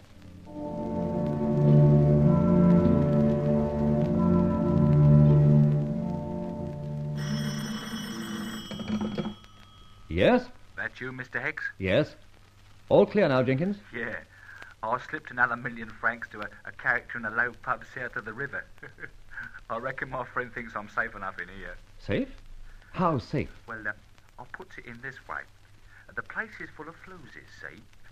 So probably he reckons I won't have no time for telephone calls. You're a psychologist, Jenkins. No fear, not here. Just a looker on. Oh, all right then. Report. All Sir Garnet. I've been trail, of course, but I've led a harmless life, and maybe they're getting a bit slack. They don't think Jenkins is up to anything, of that I'm sure. But they're anxious to know who Jenkins is. You see, when you were checked in Paris at the airport, Mr. Jenkins, that's me, was busy talking to the hall porter. Good on you. Now, get the plane back tomorrow. When you get to Croydon, come up to town as Jenkins, of course. Check. Book in at the hotel you know of. Go to your room. Then come downstairs and try to lift another of the keys from the desk belonging to another room. Oh, easy. Gus will give me one in a jiff. Oh, well, give Gus a fiver then. And then go up to that room, change entirely there and get that stuff off your face. Shall I come along to you then? To me? No fear, no fear. Go to your own place and I'll ring you. Okay. I'll just have a last look in at the Bataclan place and then get on my way. Yes, do that. Well, that, I think, sews it up. And now for an appearance at the club.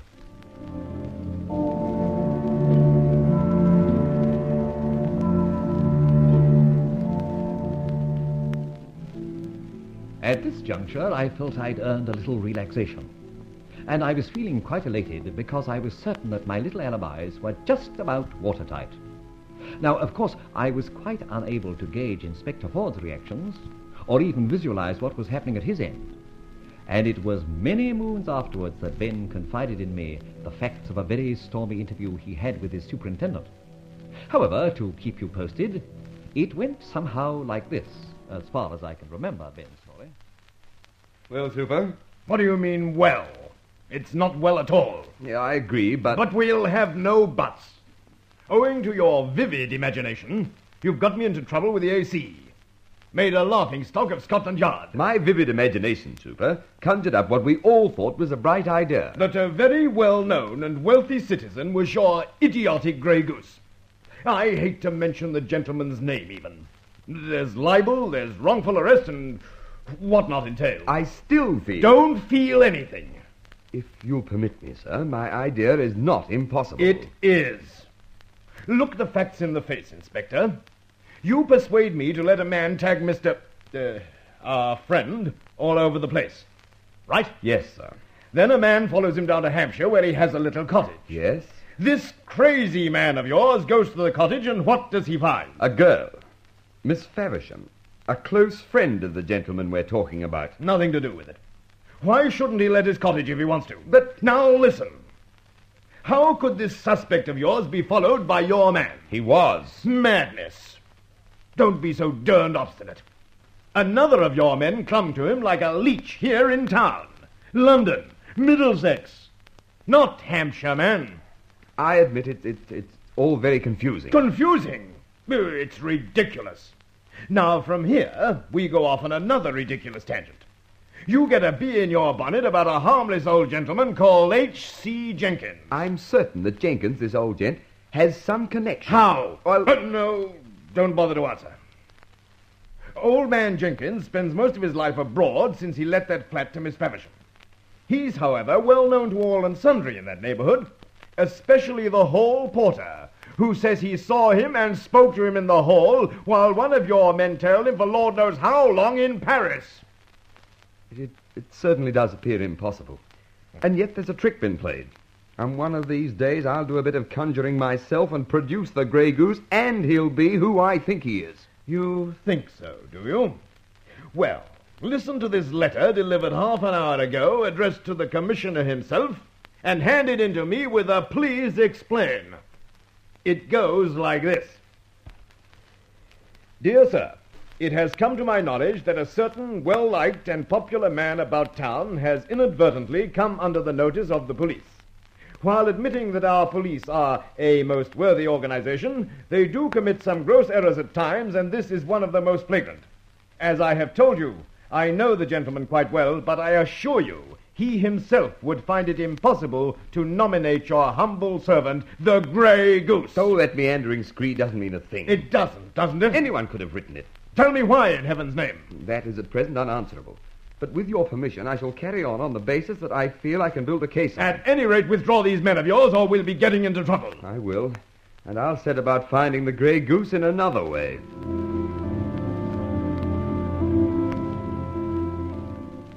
Well, as I said before, that is the gist of that portion of my Operation Alibi, which I was to learn in the far distant future.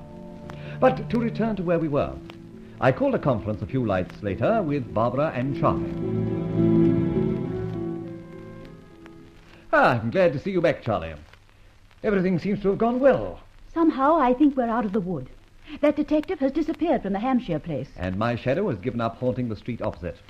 Yes, as Charlie says, I think we've flummoxed Inspector Ford for now. Only for now? Yes. He's confused, admittedly, and will never sort out our alibis in a month of Sundays. But you still think he won't give up? No, I don't think he'll ever give up. But for the moment, he's a bit breathless, and thus we can take it easy for a spell. You mean me? I shall have to give up my chase? Oh, no. No, of course not. But we'll just have to stop helping ourselves here and there. Which reminds me, Charlie, the formerly jewels. Safe as a church, Mr. Hex. It's a funny thing. This case started with them, didn't it?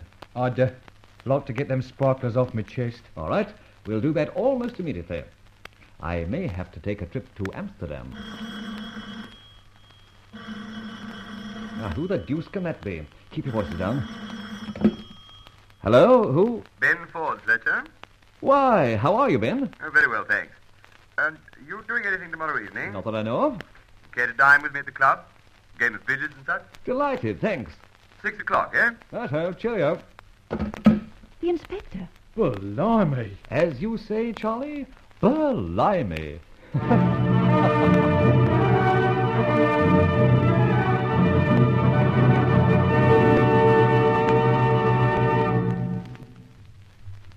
This cordial invitation from the inspector leaves Fletcher and company a little nonplussed. What it portends, we'll find out in the next adventure of The Grey Goose.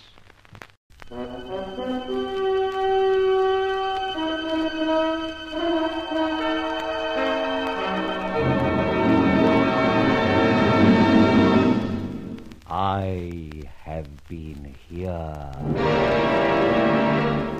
The Grey Goose. Adventures of a Modern Robin Hood.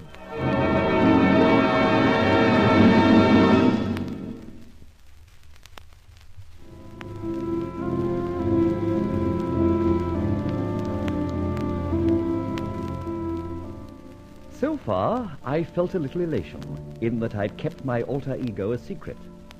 And yet I felt a little doubt here and there. Inspector Ben Ford was getting hot on the trail. I knew that he guessed that I was the Grey Goose. Thus, I was quite surprised when I received a telephone call from him to dine with him. Charlie Austin and Barbara, who were with me at the time, were alarmed a little, I think. Barbara said later... Don't go, Rowley. Nonsense. The date's at the club. It wouldn't do for me to eschew the club. Ben's a member, you know. I've no alternative. All right, but be wary. Inspector Ben's no fool. And, incidentally, Rowley, while you're playing round with him for pure devilment, you're losing touch with our main objectives. The 40 thieves. Not a bit of it, my dear. We've sent quite a few of them into a nosedive. One by one, they've been crossed off the list. There are 24 more left, you know. Do you realize that when I came back today, I looked down the list, and I felt like screaming. Darling, that list makes me scream sometimes. My dad's in jail still. Yes, I hadn't forgotten. But as nobody knows better than you, we've been terribly busy putting Ben off the track. I know, of course. But, Rowley, we've done quite a bit of altruistic stuff lately. Altruistic stuff? My dear wench, although we haven't brought grist to the mill, we have succeeded in pulling the wool over the eyes of Scotland Yard.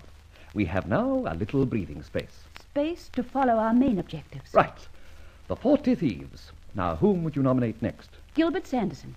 Who's he? An art dealer, and definitely of the 40. This is a great chance, Rowley. Go a bit further. He's in Paris at an art dealer's convention or such. I see. And, my dear, because Gilbert goes to Paris, you will see a chance for what? I see a chance of examining his belongings. Oh, dear. A sort of unofficial search warrant. Put it that way, if you like. But I would like to find out how he ticks, what he does. You mean breaking and entering while the respected art dealer is away on the continent? Rifling his safe and so on? That's exactly what I mean. I've brought you up very badly. Well, maybe this Gilbert Sanderson is a crook, as you think. Maybe he's just an ordinary art dealer, gone for a play with other art dealers in Paris. So what? He's on our list. Right, so he is. All right, then. When do you propose to drop in on his safe deposit? Tonight he gets back from Paris.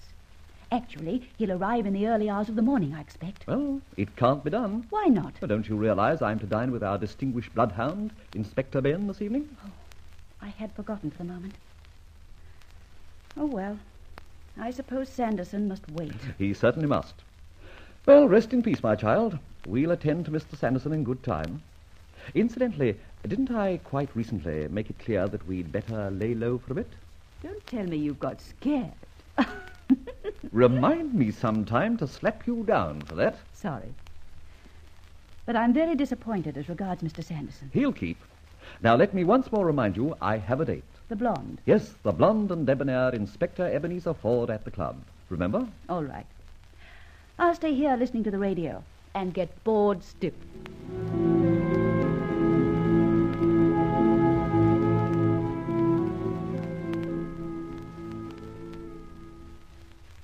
Glad you could make it, Fletcher. A drink? Yes, thanks. Whiskey and soda.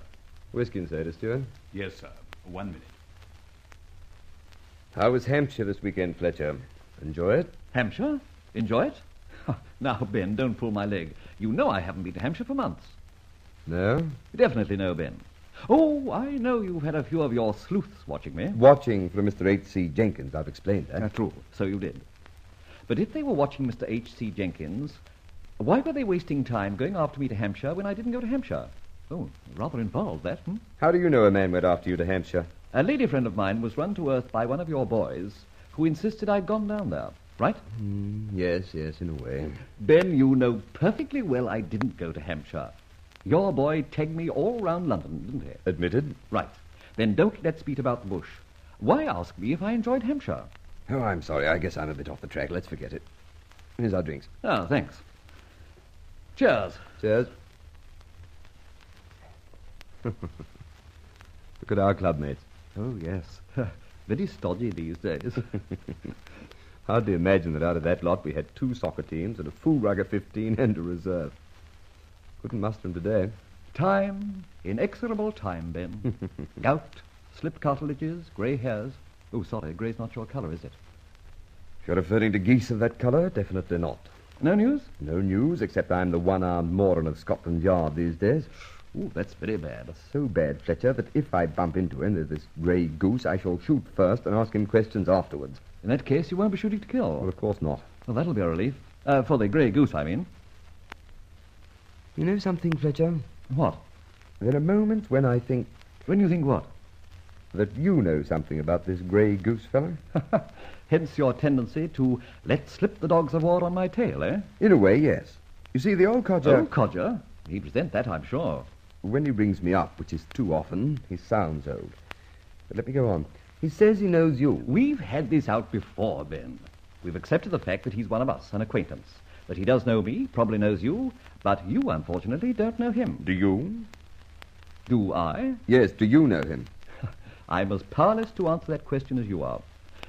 Let's go into dinner, shall we? Excuse me, sir. Yes, steward. There's a gentleman in the anteroom to see you, sir. Says his name's Capel. Constable Capel. Capel. From headquarters, he says, sir. Now, what have you been doing, Ben? Or does the Assistant Commissioner want to know why you were out when he wanted you? His apologies, sir, but he says the matter is urgent. All right. Excuse me, Fletcher, order something for me? Right. A filleted commissioner on toast? I shan't be a moment. Will you take your order, sir? I'll pass it on to the dining room. Steward, would you see if there's any goose on the menu? Goose, sir? Why, it's only mid-June. No goose till late autumn. They don't kill 'em till then, sir. That's fine. I'll have quite a lot of time at my disposal. Excuse me, sir? Oh, sorry. I was thinking aloud. Well, we'll order some steak. Filet mignon au champignon and some a sauce for the gander. Yes, sir. I'll ask the chef. What to follow the filet mignon?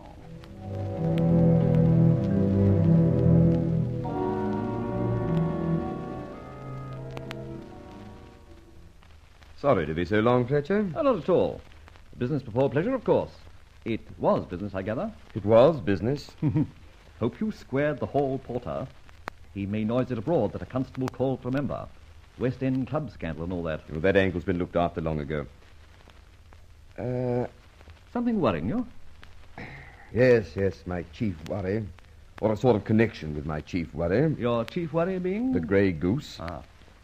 This event seems to be divorced from him, although there is a connection. Can I ask, or must I keep out? Well, there's no reason why you shouldn't know. The connection is a feather. What? Not a grey goose feather? Why are you so interested? Well, dash it, you hum and ha, beat around the bush so much. And this feather's so much in evidence these days. Can you wonder? I get a bit excited. Well, as I said, it was not a grey goose feather. Then what's worrying you? Just this. Some of the patrol boys found a big house in the West End unoccupied and the front door open. How careless can one be? They investigated. Everything appeared to be in order till they reached the study. Yes. And who, The safe in the study had been ransacked. Oh, these burglars. But wait on, Ben.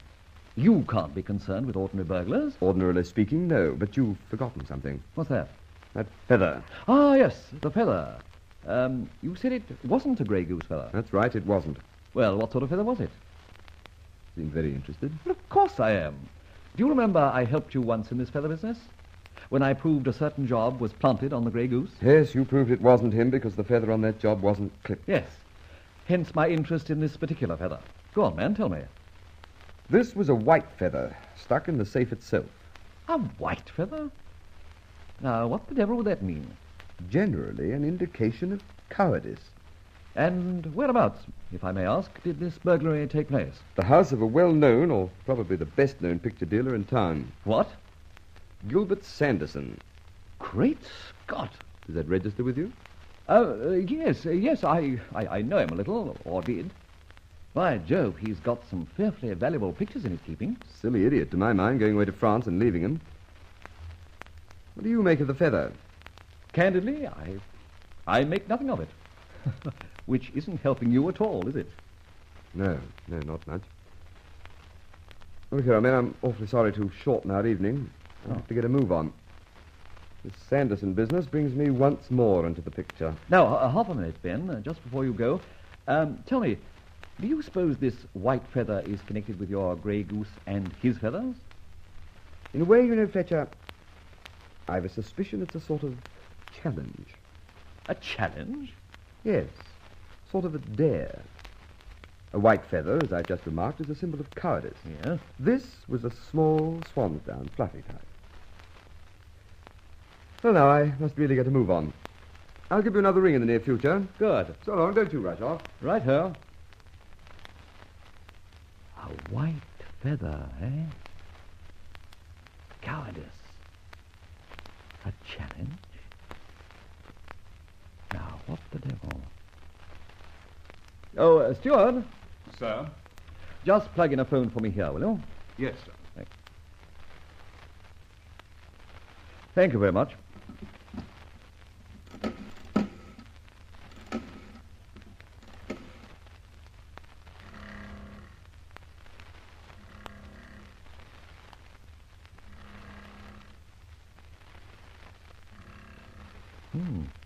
No answer. Not in. Oh, well, I better go and investigate.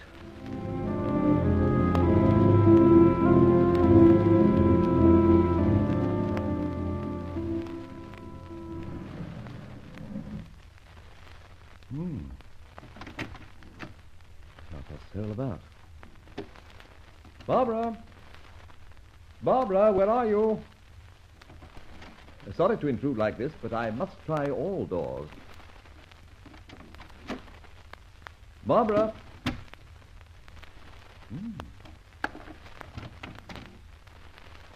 Definitely no one at home. Well, I think I shall wait for her. If what I think happened is the case, Barbara has just about put her head in a lion's den. Confound it. Don't tell me she's not to be trusted.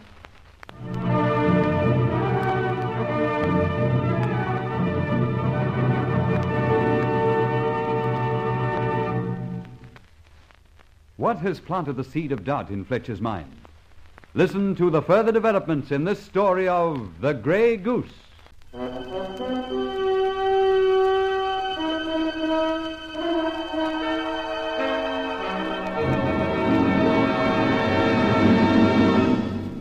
I have been here. The Grey Goose, Adventures of a Modern Robin Hood.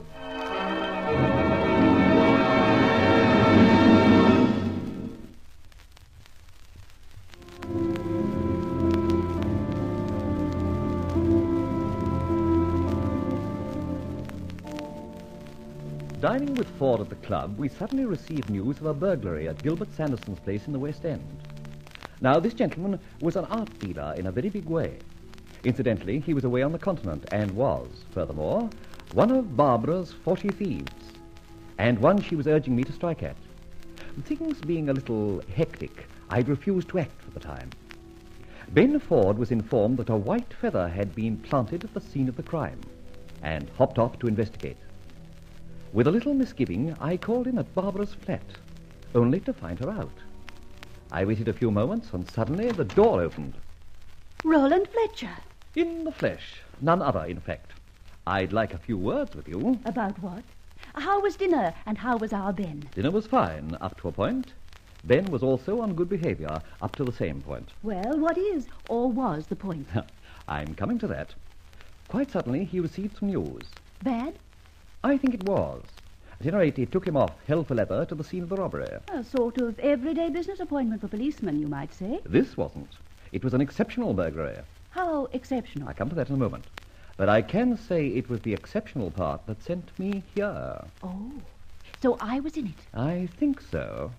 Now, cast your mind back an hour or two. You were going to spend a restful evening listening to the wireless, but you've been out and are wearing street clothes. All right, Sherlock. What is exceptional in street clothes for the out-of-doors girl? Nothing. And as a matter of fact, that black and white effect is charming. Thank you. Now, what's all this leading up to? All right.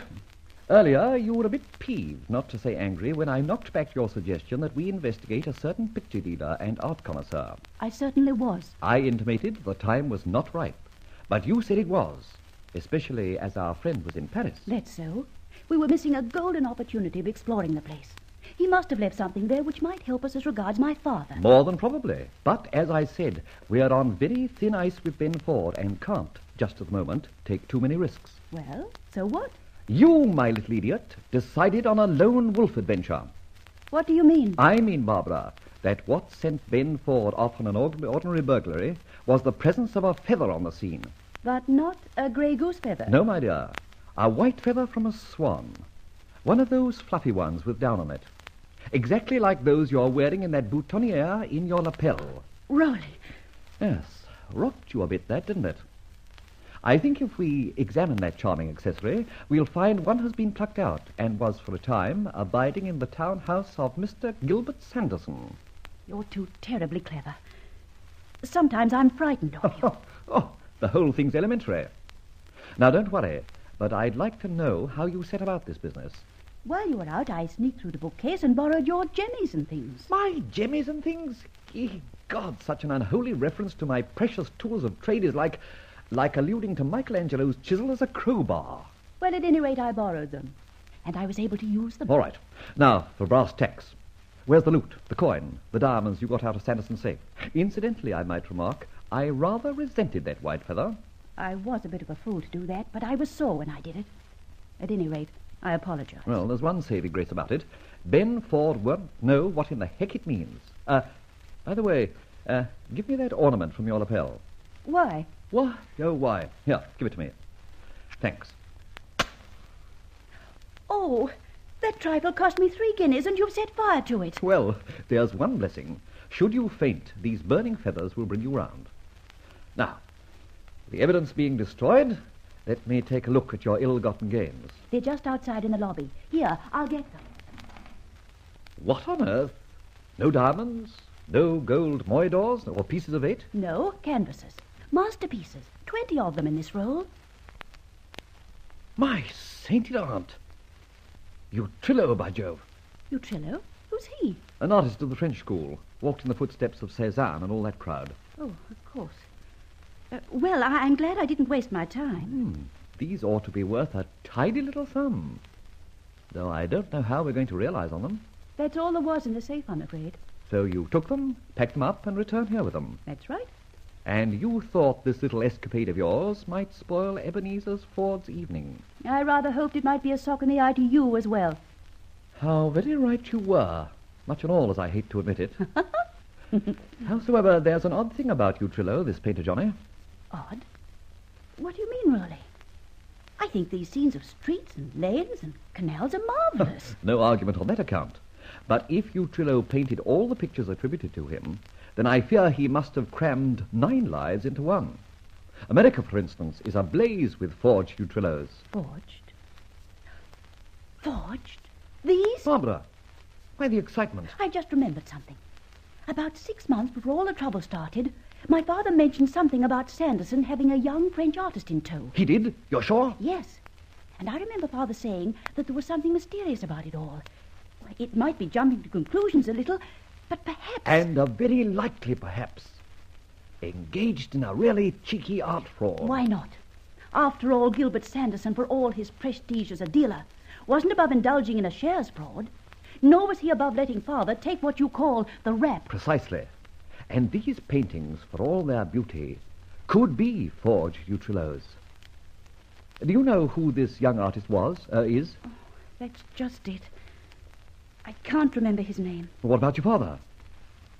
My father, in case you don't remember, is residing much against his wishes at a place called Dartmoor. What of it? There are visiting hours? Not for weeks yet. But his lawyers could see him, if the reason given was strong enough. Well, yes, I suppose so. Then, my pet, you'll get onto that first thing in the morning. I've a friend, old Isaac Wakely, who's an art expert, and he can be trusted to tell me the truth and still keep his mouth shut. Maybe we are really onto something. Then my solo effort wasn't such a bad idea after all? Magnificent as it turned out. But I'm still smarting over that white feather. Wonder what Inspector Ben's doing about it. You know, I should spank you. And, come to think of it, why not send for Ben to help?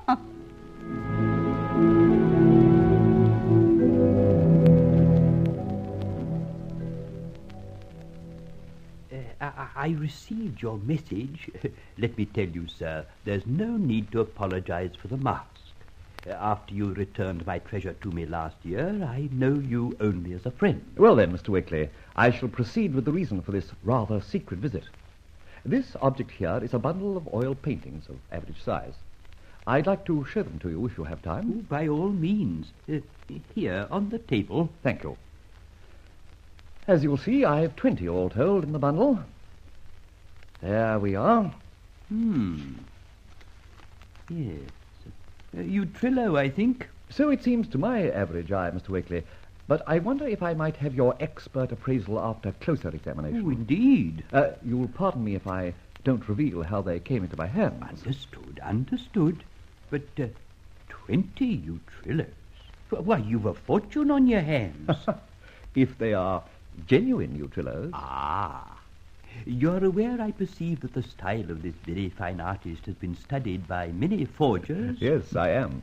And I've reason to suspect that they may be forgeries. Well, then, first of all, let me say this. Never before have I seen any one of these 20 canvases. No? Though I must admit, this canal is familiar, this terrace, this riverbank scene. Mm-hmm.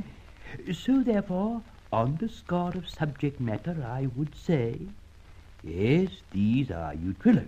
However, I have had experience in detecting false Utrillos. The canvas, the brushstrokes, the varnish must all be considered. And now that I have one canvas, another canvas, under the magnifying glass, yes, I think I can safely say, yes, I... They're Utrillos? No. I mean, I agree with what you suspect. Yes, these are forgeries. Yes, I'm much afraid that is the case. Then I've stumbled upon a very nice little racket. Oh, indeed so, yes. These canvases are excellent. They would be passed by most experts, I'm sure. Unscrupulous ones, especially? Well, much as one dislikes admitting that our ranks have been infiltrated by an unscrupulous minority, I must say yes. Then let me say this. For God's willing, I'll be weeding out one of your unscrupulous colleagues. Thank you for your help, Mr. Wakely.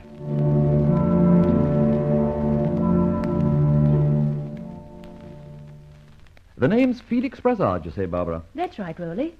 And according to the information passed on from Dad, he was occupying a studio in Chelsea. I have the address here in my handbag somewhere. Start rummaging for it on the way. On the way? Where to? Chelsea, to call upon this artist. But we can't just barge in on Mr. Brassard and say, do you forge Utrillos? Oh, perish the thought. We'll be there to see if the gentleman will agree to painting a portrait of Mademoiselle, and if so, for what fee. Personally, I wouldn't touch you under 1,000 guineas. I suppose that is supposed to be a compliment. My dear, could I pay you anything but a compliment, even when spanking you? Yes, Roland Fletcher. About that threatened spanking. Another time. Come along now. It's no use, Rowley. We've rapped on the door dozens of times. He's not at home. It's strange, though. The milk bottle's still on the doorstep. Perhaps he goes out to imbibe in the dark hours of the night and stays out until midday. You know these artists. Yes. All the same, I think perhaps we should... What are you up to this time? Just getting one of Charlie Austin's bits of work into action. Oh. In other words, my jack-of-all-trades skeleton key. And I don't think we'll have much trouble with this one. There we are.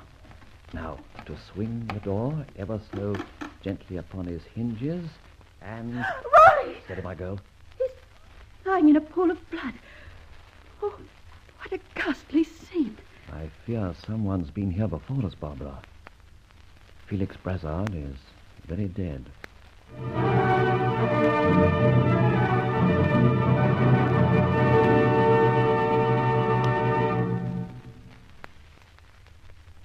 Listen again when Roland Fletcher inquires into the strange circumstances surrounding the death of the young artist in the next episode of The Grey Goose.